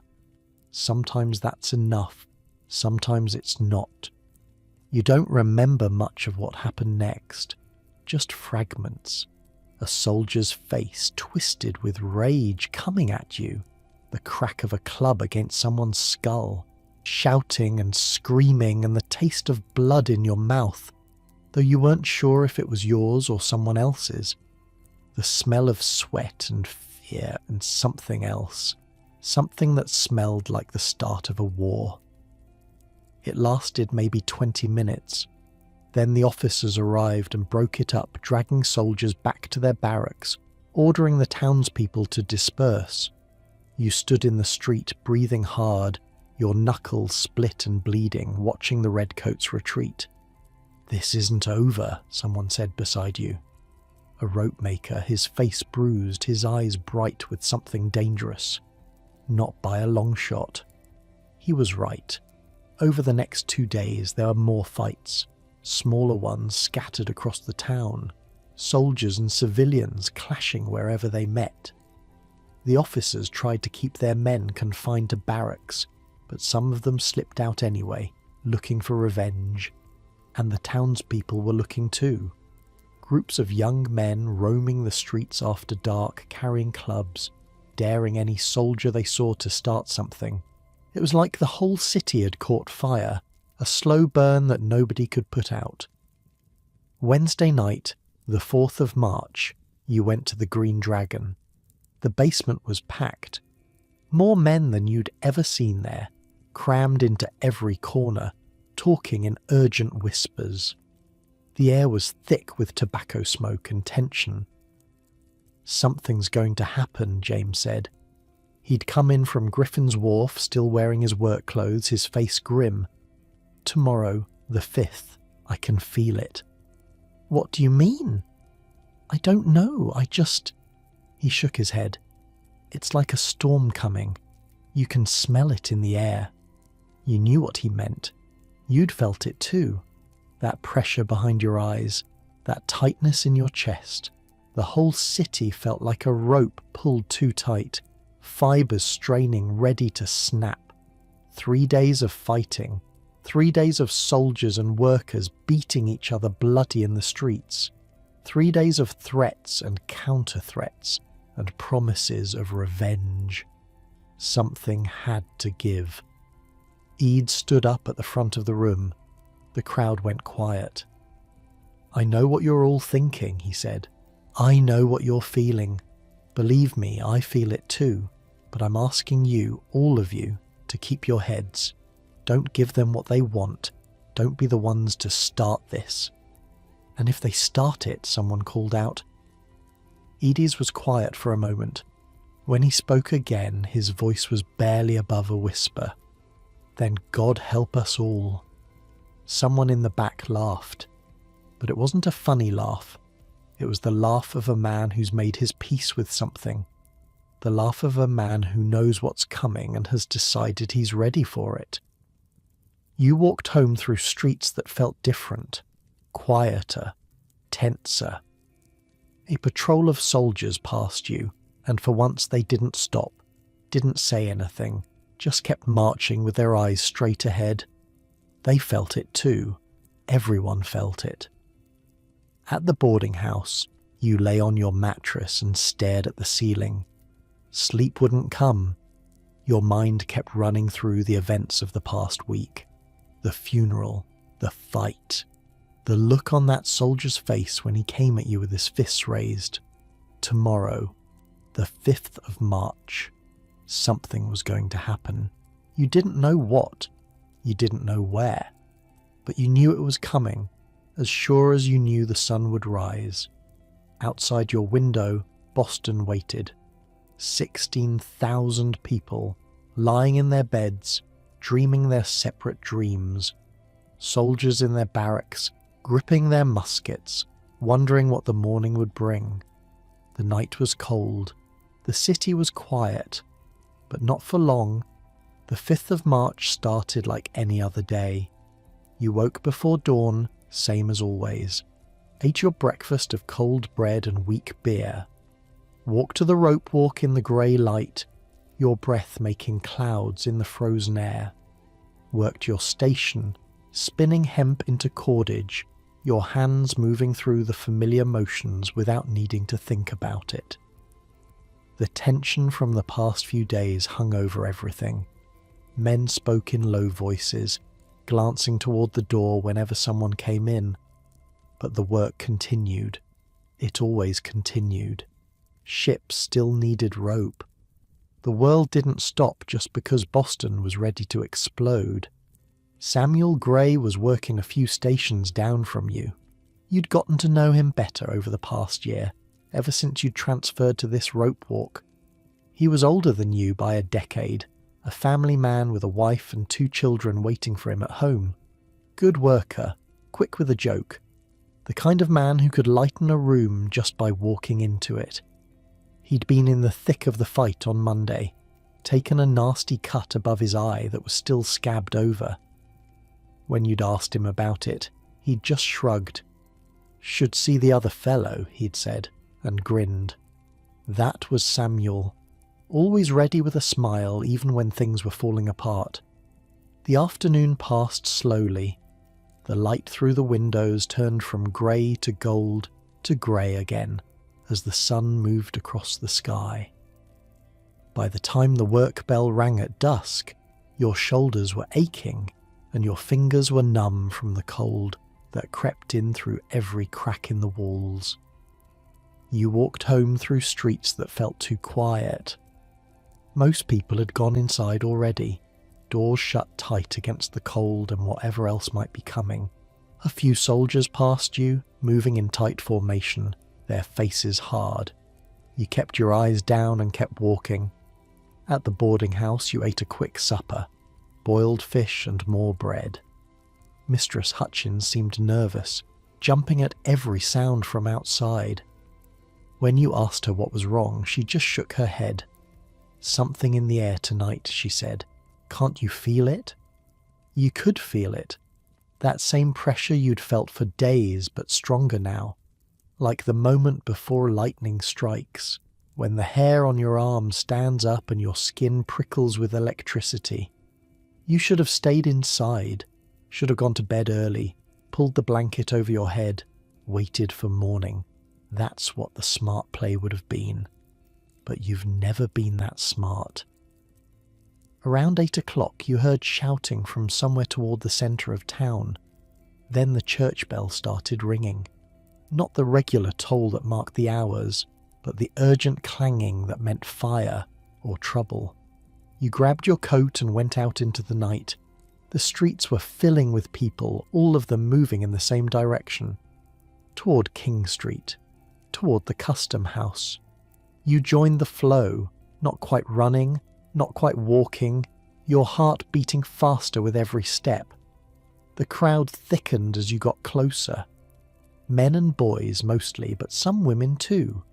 Everyone talking at once, voices rising over each other, fragments of conversation drifting past. Soldier hit him with his musket, calling for reinforcements. Bloody lobsterbacks think they can... The cold bit through your coat, but you barely noticed. Your blood was up now, the same heat you'd felt during the fight on Monday, the same anger that had been simmering for years. The snow crunched under your boots as you pushed forward, elbowing past men you didn't recognize, stepping over chunks of ice that had already been thrown. The smell hit you before you could see anything clearly. Torch smoke and unwashed bodies and something else. Something sharp like metal. Fear, maybe. Or excitement. Hard to tell the difference when they're mixed together like that. You pushed through the crowd until you could see what was happening. The custom house sat at the corner of King Street, a solid brick building that housed the tax collectors and their records. A lone sentry had been posted outside it all winter, standing guard in a little wooden box near the door. Tonight that sentry was surrounded. A crowd of maybe 50 people had gathered around him. Boys were throwing snowballs and chunks of ice. Men were shouting insults. The sentry, a young private with a face white as the snow around him, had his musket raised, the bayonet fixed and gleaming in the torchlight. "Go ahead and fire," someone yelled. "I dare you!" The sentry didn't fire. He just stood there, his back against the wall, his eyes wild with fear. You pushed closer, trying to see better. That's when you spotted Samuel Gray, near the front of the crowd. He saw you too and waved you over. "Hell of a thing," he said when you reached him. "Started about an hour ago. Some wig-maker's boy got into it with an officer over money. That sentry there, Private White, he cracked the boy over the head with his musket. Now look at this mess." The crowd was getting bigger. More people arriving every minute, drawn by the bells, by the shouting, by the same electricity in the air that had pulled you out of your bed. 100 people now, maybe more. Then someone yelled that soldiers were coming. They marched down King Street in formation. 7 of them plus an officer, their boots crunching on the packed snow, their bayonets fixed. The crowd parted to let them through, then closed in behind them.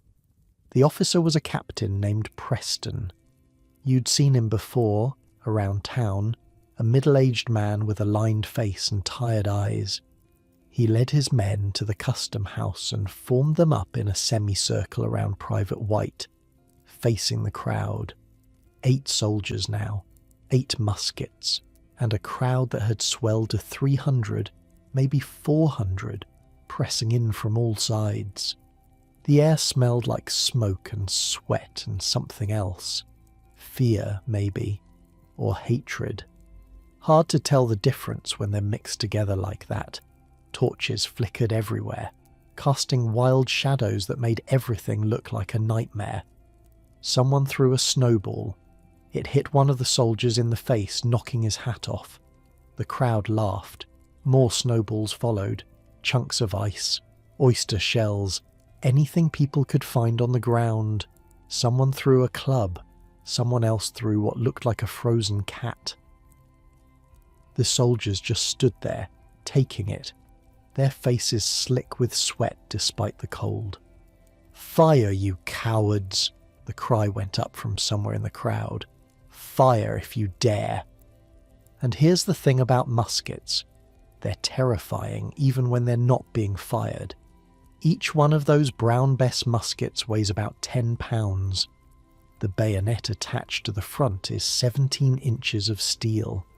The ball it fires is nearly 3/4 of an inch across, big enough to take off a limb.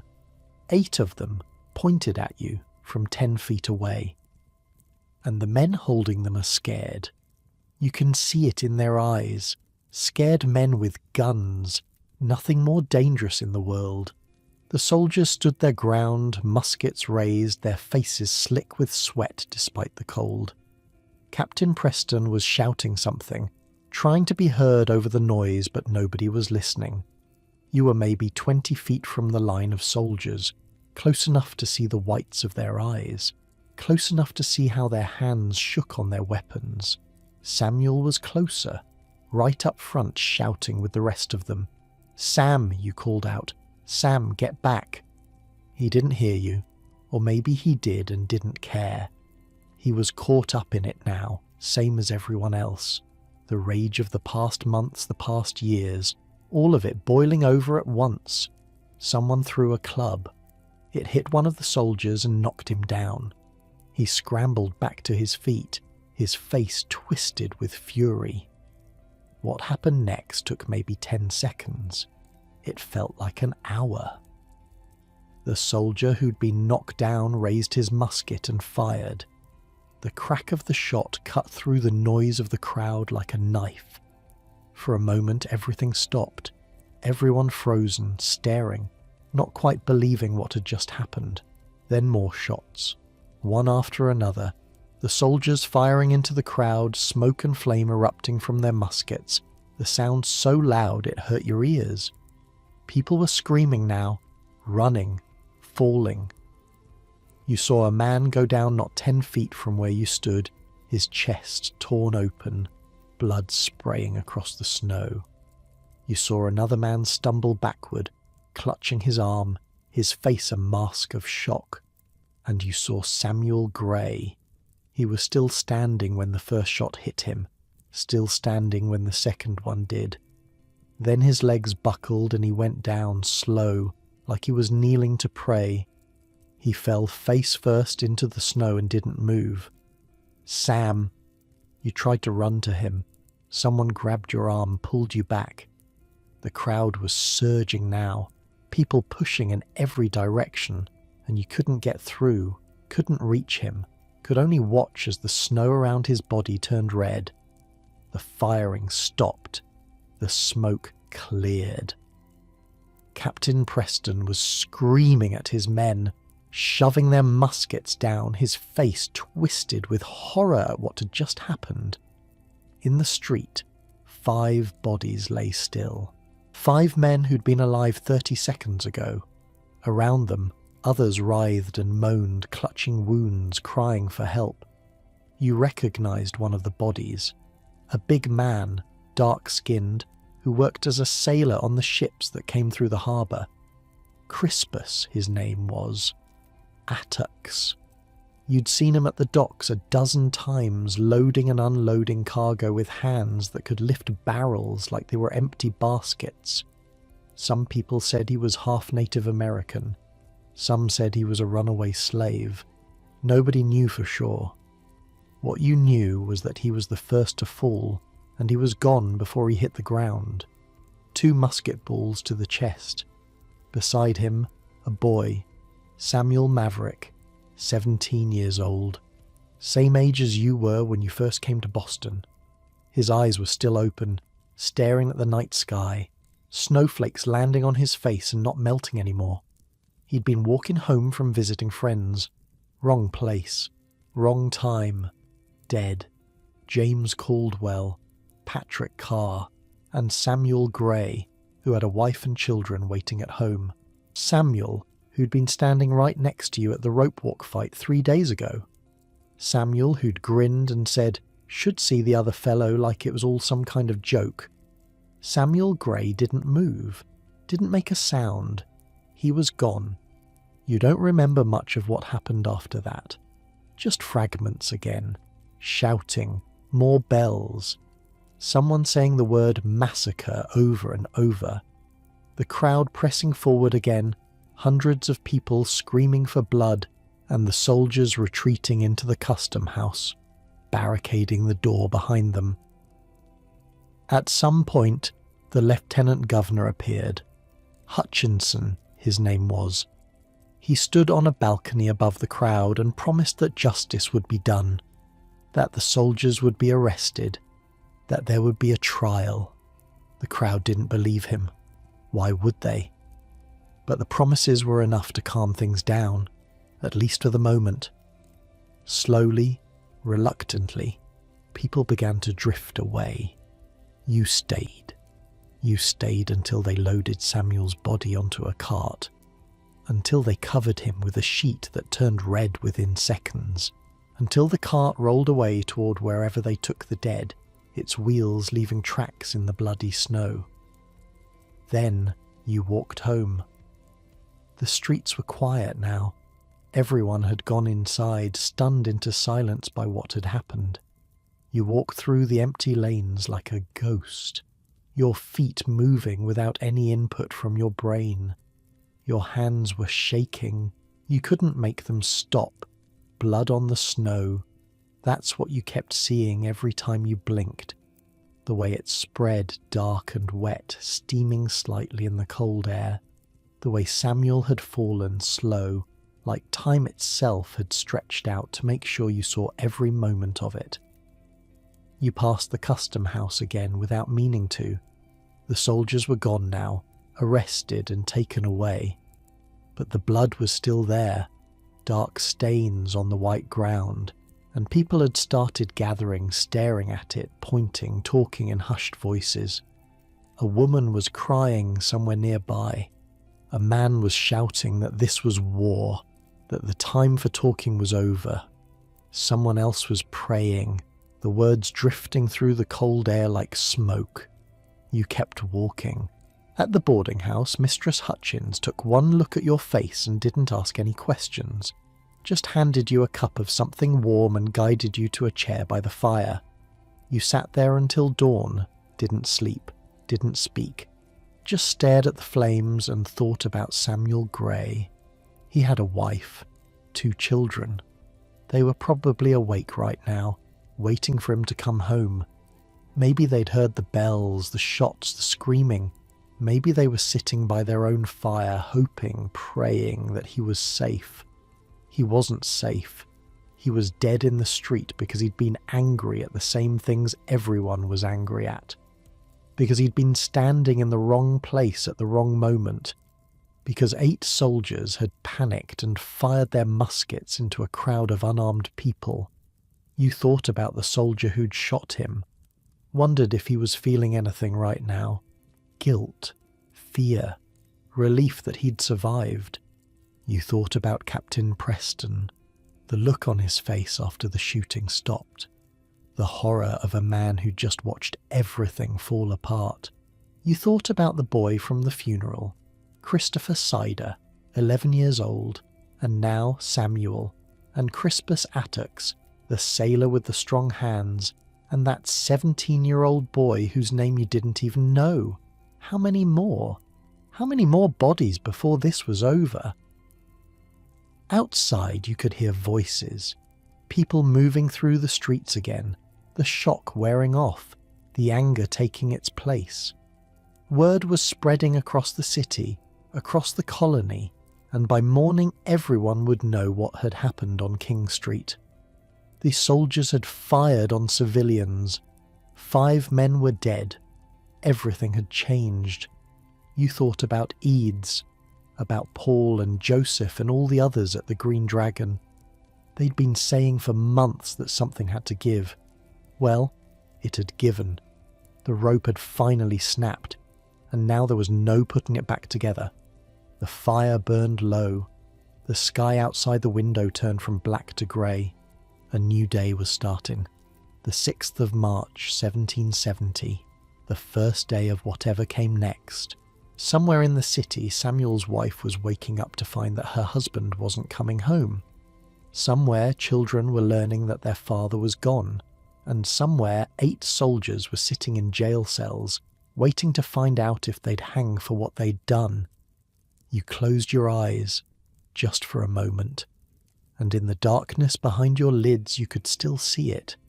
The flash of muskets, the blood on the snow, Samuel falling slow like he was kneeling to pray. The boy's eyes still open, staring at nothing.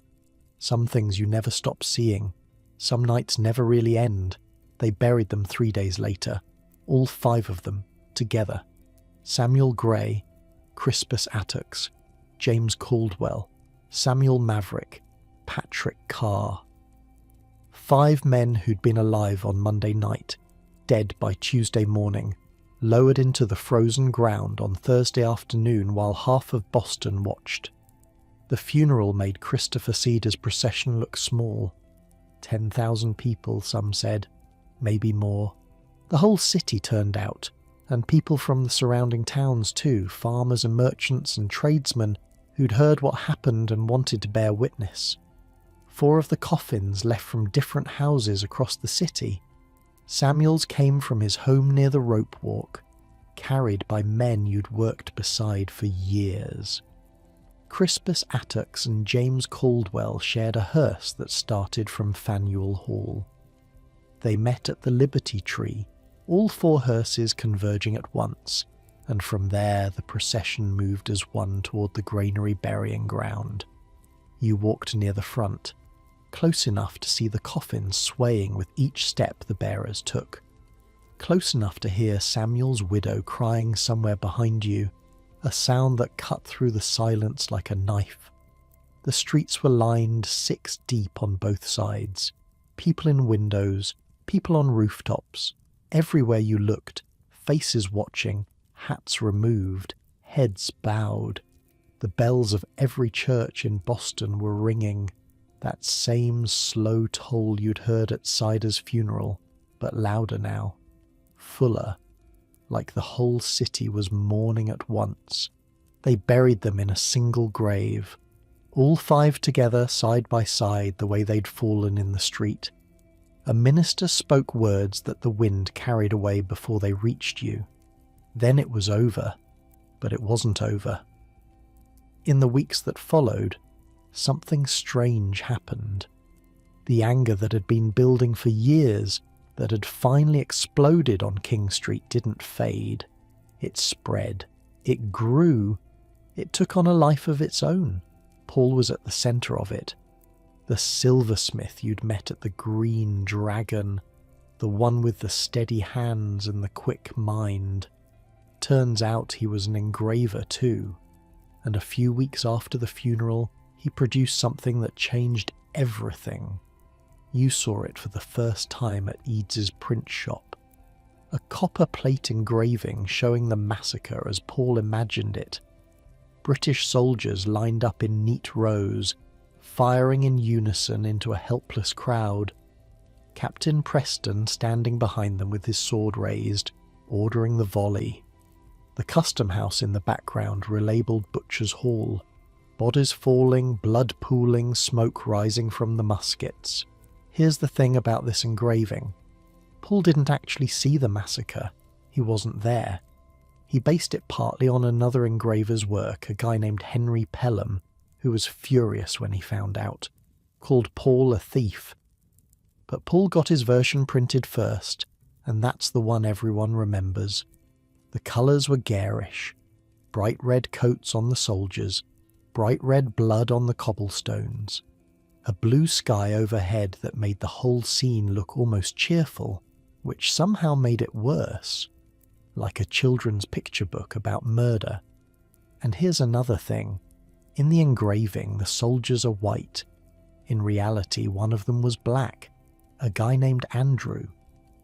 But Paul made him white in the picture because propaganda doesn't do nuance. And Crispus Attucks, the first to fall, the man of African and native descent. He's barely visible in the image at all. It wasn't accurate. You'd been there. You knew it hadn't happened like that. All orderly and deliberate. It had been chaos, confusion, scared men on both sides making terrible decisions in a matter of seconds. The soldiers hadn't been lined up neatly. Captain Preston hadn't raised his sword like some kind of conductor. The crowd hadn't been innocent bystanders standing peacefully in the street. But accuracy wasn't the point. The point was the feeling, the outrage, the image of British tyranny made visible, something people could look at and understand without needing to read a word. "It's propaganda," you said to Eads the first time you saw it. He shrugged. "It's the truth, just simplified. That's not what happened. It's what people need to believe happened." He looked at you with those tired eyes. "You think the king tells the truth about us? You think Parliament debates the facts before they pass their taxes? This is a war, Daniel, and in war the story matters as much as the sword." Eads printed hundreds of copies, then thousands. They spread across the colonies like fire through dry grass. Boston, New York, Philadelphia, Charleston. Everywhere people looked at that engraving and saw what the British were capable of, what they'd done, what they might do again. You kept a copy for yourself, pinned it to the wall above your bed in the boarding house. Some nights you'd lie there staring at it, trying to match the neat lines of the engraving to the messy reality of what you'd witnessed. They never quite fit together. But maybe that didn't matter. Maybe what mattered was that people were paying attention now. The whole world was watching Boston. The trials came in the fall.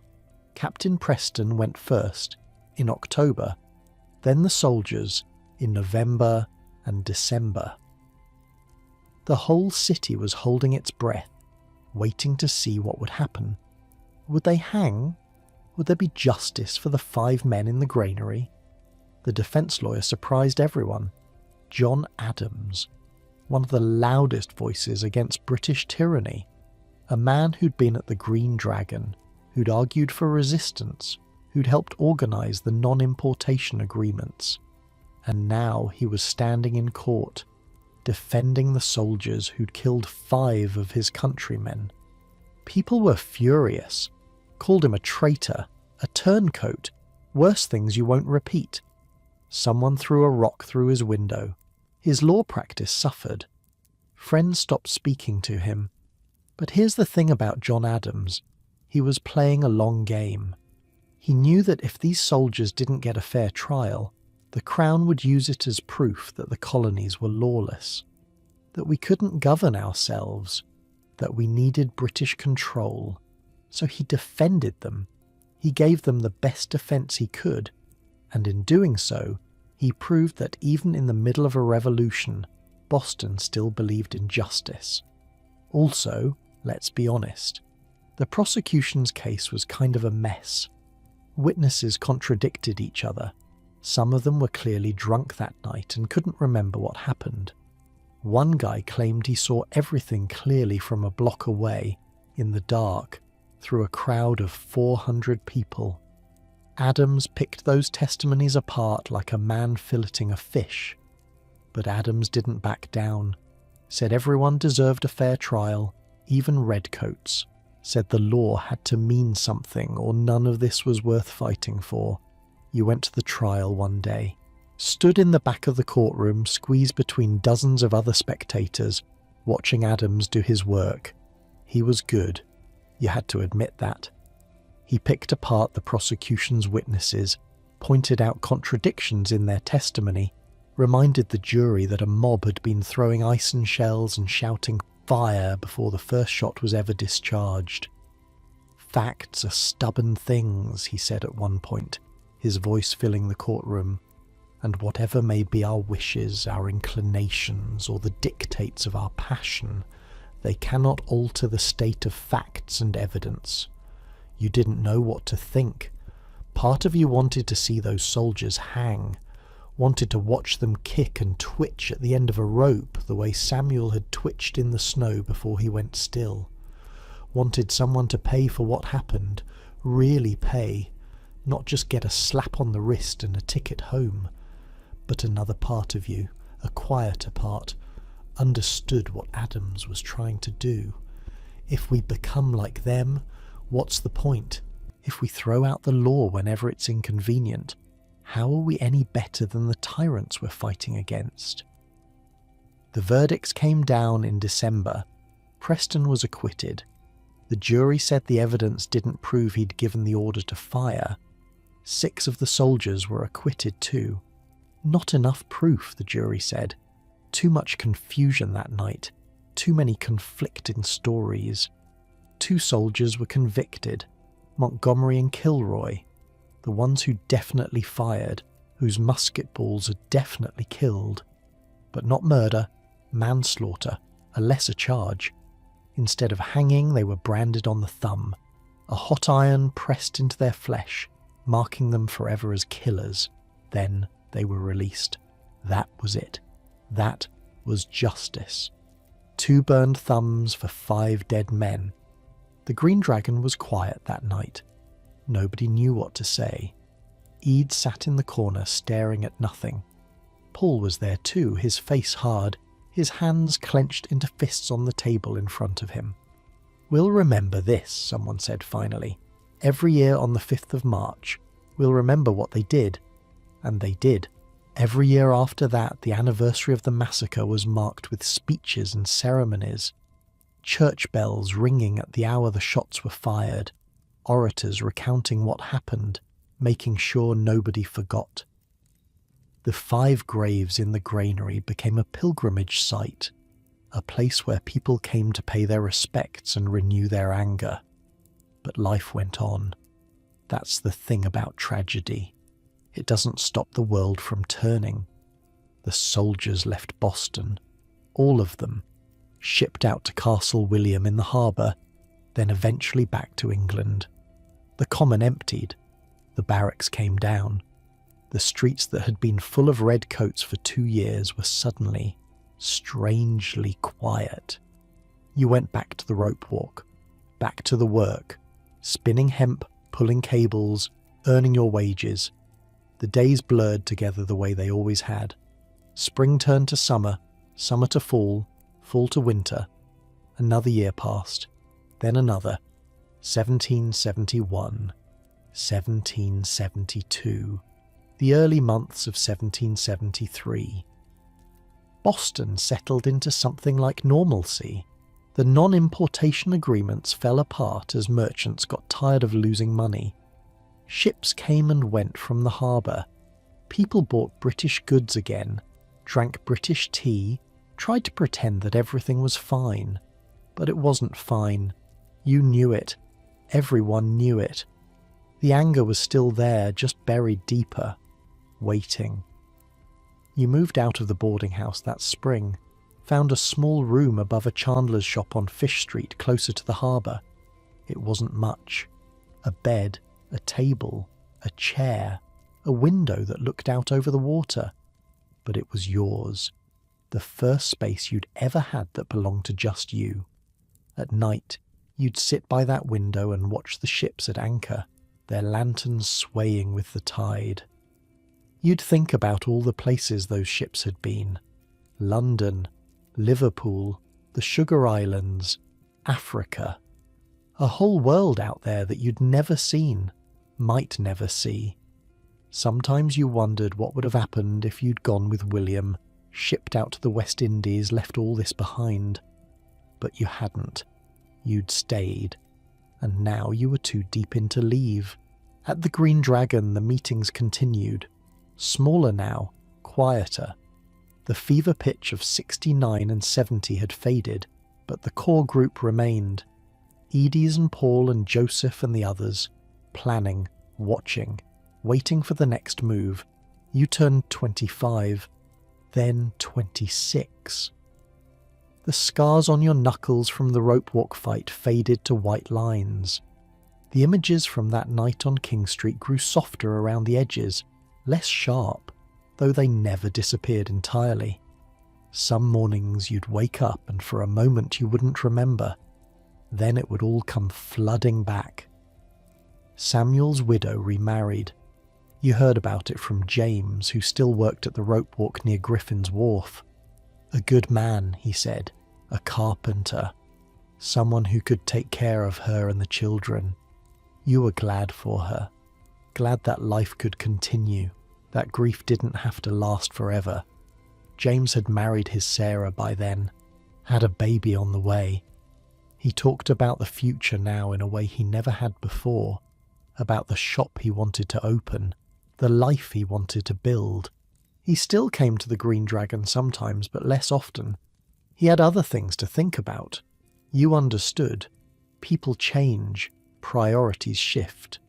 The fire that burns so hot in your 20s starts to cool as you get older, as you realise that revolutions are long and life is short and there are other things worth caring about. But you hadn't cooled. Not yet. The memory of Samuel falling kept the fire lit. The sight of those soldiers marching away unpunished. The knowledge that nothing had really changed. That the king still saw you as subjects to be taxed and controlled. That all the blood spilled on King Street had bought nothing but a temporary reprieve. Something else would happen. You were sure of it. Parliament would push again, and Boston would push back, and the whole cycle would start over. It was just a matter of time. In the spring of 1773, word came from London. A new act. Something about tea. You didn't pay much attention at first. Tea seemed like such a small thing compared to everything that had happened. The Tea Act, they called it. Parliament had given the East India Company a monopoly on selling tea in the colonies. No more buying from Dutch smugglers or local merchants. If you wanted tea, you bought it from the company, and you paid the tax that came with it. It didn't sound like much. A few pennies on a pound of leaves. But the men at the Green Dragon understood what it really meant. This wasn't about tea. It was about the principle. If Parliament could tax tea, they could tax anything. If they could grant monopolies to their favoured companies, they could destroy any colonial business they wanted. It was the Stamp Act all over again, just dressed up in different clothes. But the men at the Green Dragon were paying attention. Edis was writing furiously, pages of notes spread across his table. Paul was making trips to the harbour, talking to ship captains, gathering information. Joseph was convening meetings, more meetings, the old urgency creeping back into his voice. Word spread that 3 ships were on their way from London. The Dartmouth, the Eleanor, the Beaver, all loaded with East India Company tea, all heading for Boston Harbour. "We have to send it back," someone said at one of the meetings. "Refuse to let it land. Send a message they can't ignore." "The governor won't allow it," Edis replied. "Hutchinson's already said the ships can't leave until the tea is unloaded and the duty paid." "Then we don't let them unload." "And if they try anyway?" Silence. Everyone knew what that meant. Another confrontation. Maybe another massacre. More blood in the streets. "This is it," Joseph said one night, his eyes bright in the candlelight. "This is the moment we've been waiting for. You didn't understand yet, but you would. By December, everyone would understand. The tea ships were coming. The Dartmouth sailed into Boston Harbour on a grey November morning. You were at the rope walk when word came, a boy running down the street shouting that the tea ship had arrived. Everyone stopped working. Everyone looked at each other. This was it. The moment they'd been talking about for months. The ship anchored at Griffin's Wharf, right where James worked. Within hours, guards were posted to make sure nobody tried to unload the cargo or destroy it. The owner, a man named Roch, was summoned to meeting after meeting, pressured from all sides. The governor wanted the tea landed and the duty paid. The Sons of Liberty wanted it sent back to England. Roch was caught in the middle, a man with a ship full of leaves that nobody wanted and everyone was fighting over. 2 more ships arrived in the days that followed, the Eleanor, the Beaver.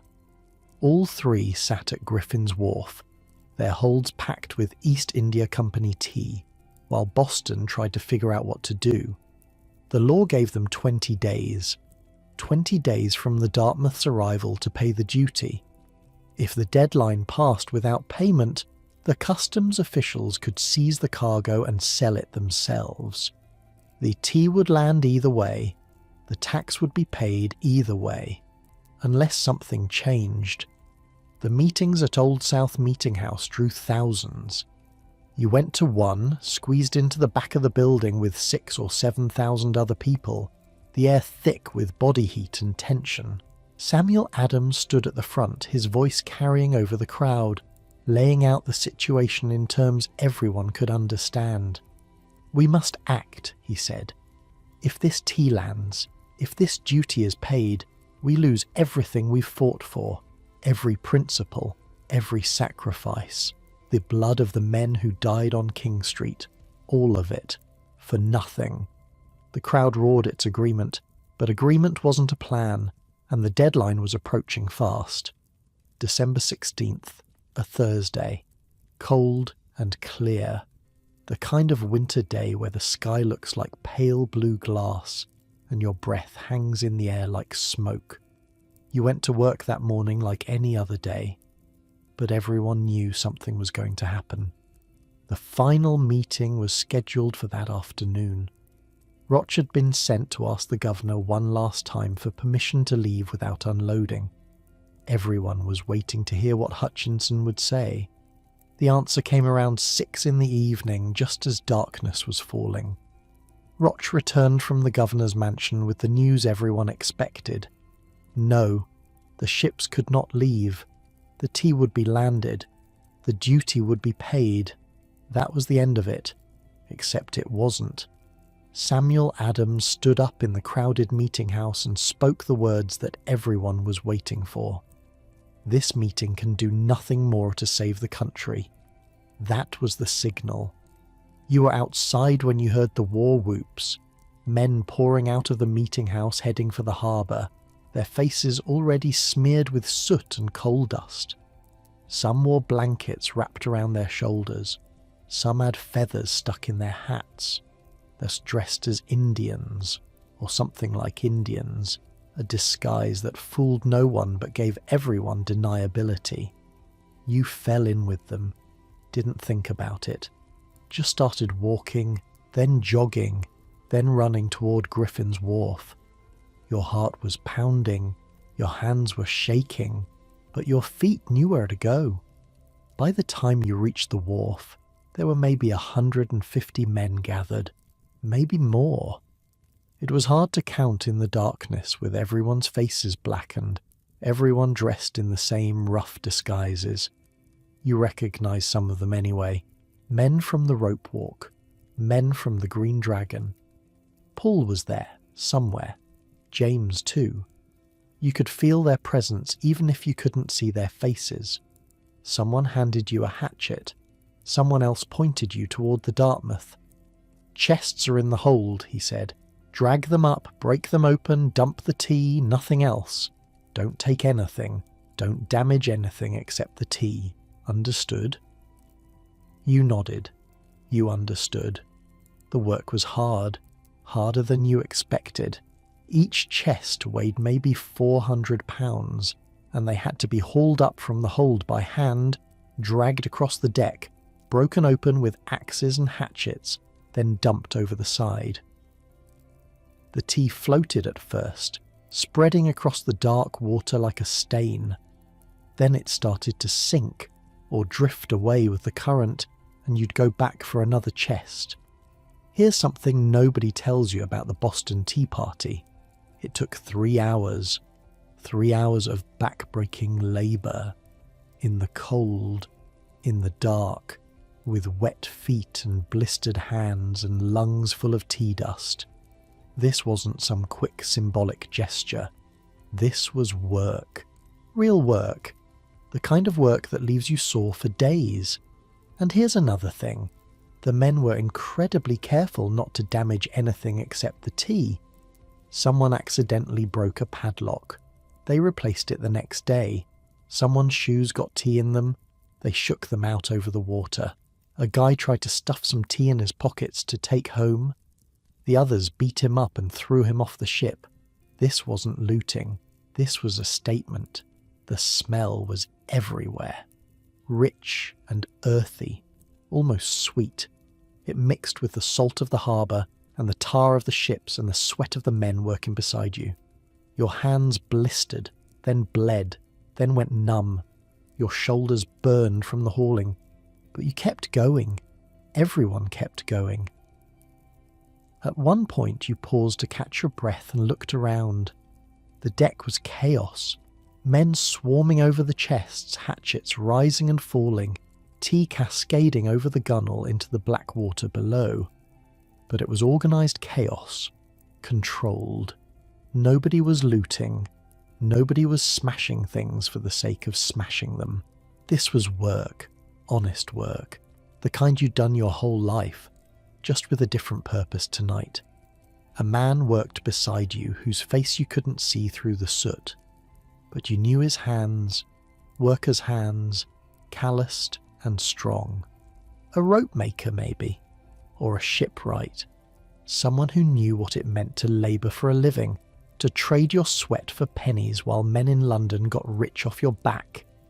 He caught you looking and nodded once. That was all. Then he went back to work, and so did you. 3 hours. That's how long it took. 3 hours of hauling and chopping and dumping, the sweat freezing on your face despite the cold, your arms burning, your back screaming. Nobody spoke except to give orders. No jokes, no cheering, just work. The tide was coming in, and you could see the tea piling up against the hulls of the ships, a thick brown sludge that reeked of wealth and waste.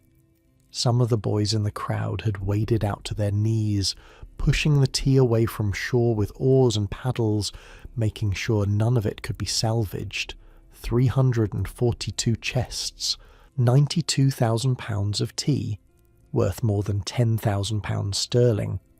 In today's money, that's roughly $1.7 million, All of it gone, floating in Boston Harbor, steeping in the salt water like the world's biggest, most expensive, most illegal pot of tea. The tide was so thick with tea that for days afterward you could smell it from anywhere in town. Kids waded out at low tide to push the floating tea deeper into the harbour with oars and paddles, making sure none of it could be salvaged. The harbour looked brown for weeks, and here's the best part: nobody talked. Ever. 150 men participated in the tea party, and not a single one of them was ever officially identified. They went to their graves without confessing.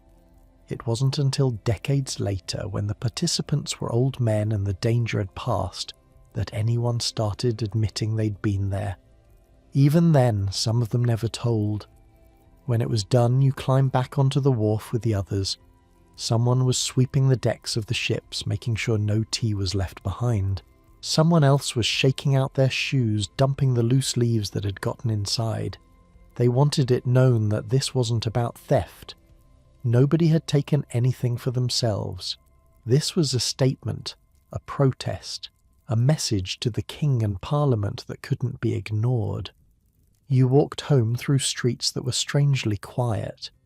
The crowds that had gathered at the harbour were dispersing, melting into the darkness, going back to their homes and their beds. A few people passed you on the street, glancing at your blackened face, your damp clothes, the hatchet still in your hand. Nobody said anything. Nobody needed to. The moon was up now, hanging low over the rooftops, casting silver light across the cobblestones. Your footsteps echoed in the empty lanes. You walked past the old state house, past the spot where Samuel Gray had fallen, past the Green Dragon with its windows dark and its doors shut tight. The city felt different tonight. Smaller somehow. Or maybe you felt bigger, like you'd grown into something you hadn't been before. Not a hero, nothing so grand as that. Just a man who'd finally done something instead of just talking about it. At your room on Fish Street, you washed the soot from your face and hands. The water in the basin turned black. Your clothes smelled like tea, a rich, earthy smell that would linger for days. You hung them by the window to air out, then sat on the edge of your bed, too tired to sleep, too wired to rest. Outside, the harbour was quiet. The 3 ships sat at their moorings, their holds empty now, their decks clean. Somewhere out there, 92,000 pounds of tea was dissolving into the Atlantic, drifting out with the tide, gone forever. You thought about what would happen next. The king would hear about this. Parliament would hear about it. There would be consequences, probably severe ones. Boston had just dumped a fortune into the harbour, had openly defied the crown in a way that couldn't be explained away or smoothed over. This was different from riots and protests. This was destruction of property. This was rebellion. They would call it the Boston Tea Party, eventually. Years later, when it had become legend instead of just something that happened on a cold December night. But you didn't know that yet. You didn't know about the intolerable acts that would come in response, or the Continental Congress, or the shots at Lexington and Concord. You didn't know that in less than 2 years you'd be watching British ships bombard Charlestown from across the harbour, watching the city burn. All of that was still in the future, hidden, waiting. But you couldn't bring yourself to regret it. Not tonight. Tonight you just felt empty, hollowed out, like you'd been carrying something heavy for years and had finally set it down. You lay back on your bed and stared at the ceiling. The same ceiling you'd stared at 1,000 nights before. The same cracks, the same water stains, the same shadows cast by the candle on your table. But everything was different now. You could feel it. Something had shifted, some balance had tipped, and there was no going back. The tea was in the harbour. The message had been sent. Whatever came next, it would come. Outside your window, Boston slept. 16,000 people, most of them unaware of what had happened tonight, what it would mean for their futures, their children's futures, their children's children. They'd find out tomorrow. The whole world would find out. And then everything would change. But that was tomorrow. Tonight, you closed your eyes and let the exhaustion wash over you. Your muscles ached. Your hands were raw. But you were warm and you were safe. And for the first time in a long time, you felt something like peace. You'd done what you could. What happened next was out of your hands. The wind off the harbour rattled your window gently. The candle on your table flickered and went out, leaving you in darkness. Somewhere in the city, a dog barked once and fell silent. The night wrapped around you like a blanket, soft and dark and quiet. This is how it was, how it really was. Not the paintings in museums or the stories in books. Not heroes in perfect costumes making speeches for the ages. Just ordinary people doing what they thought was right, scared and tired and uncertain, hoping that somehow it would all work out. You were one of them.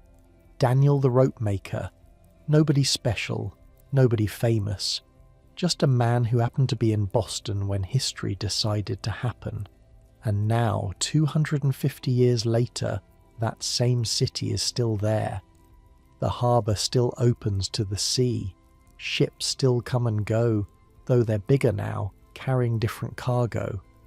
The streets you walked are still streets, though they've been paved and repaved 100 times. The Old North Church still stands in the North End. Faneuil Hall still stands downtown.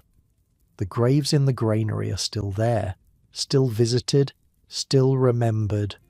The world changed. The country you helped create grew into something nobody could have imagined back then. Wars were fought. Laws were written. Generations were born and lived and died. And through all of it, the story of what happened in Boston kept being told. The tea in the harbour, the shots on King Street. The ordinary people who did extraordinary things because they believed they deserved to be free. That's the thing about history. It's not really about the past. It's about understanding how we got here. How all those small decisions, all those cold mornings and hard days and sleepless nights added up to something bigger than any one person could see at the time. You couldn't see it. Lying there in your room on Fish Street, the smell of tea still on your skin. You didn't know that the revolution was coming, that independence would be declared, that the country you helped birth would still be here in the 21st century. All you knew was that you were tired, and that tomorrow would bring whatever it brought, and that for now, for this one moment, you could rest. So close your eyes. Let the tension drain from your shoulders. Feel the warmth of your own bed, your own blankets, your own safe place in this complicated world. History is just people. People who lived and breathed and worried and hoped, just like you. People who made choices without knowing how they'd turn out. People who went to sleep at night wondering if they'd done the right thing. You're part of that chain now. Everyone who's ever lived is part of that chain. The past flowing into the present flowing into the future, all of it connected, all of it leading somewhere none of us can see. But you don't have to see it tonight. Tonight, you can just rest. Let the story settle into your bones. Let the images fade into dreams. The harbour, the tea, the ships rocking gently at anchor. Daniel walking home through empty streets, his work finally done. Sleep well. Tomorrow is another day, and history, as always, will be waiting.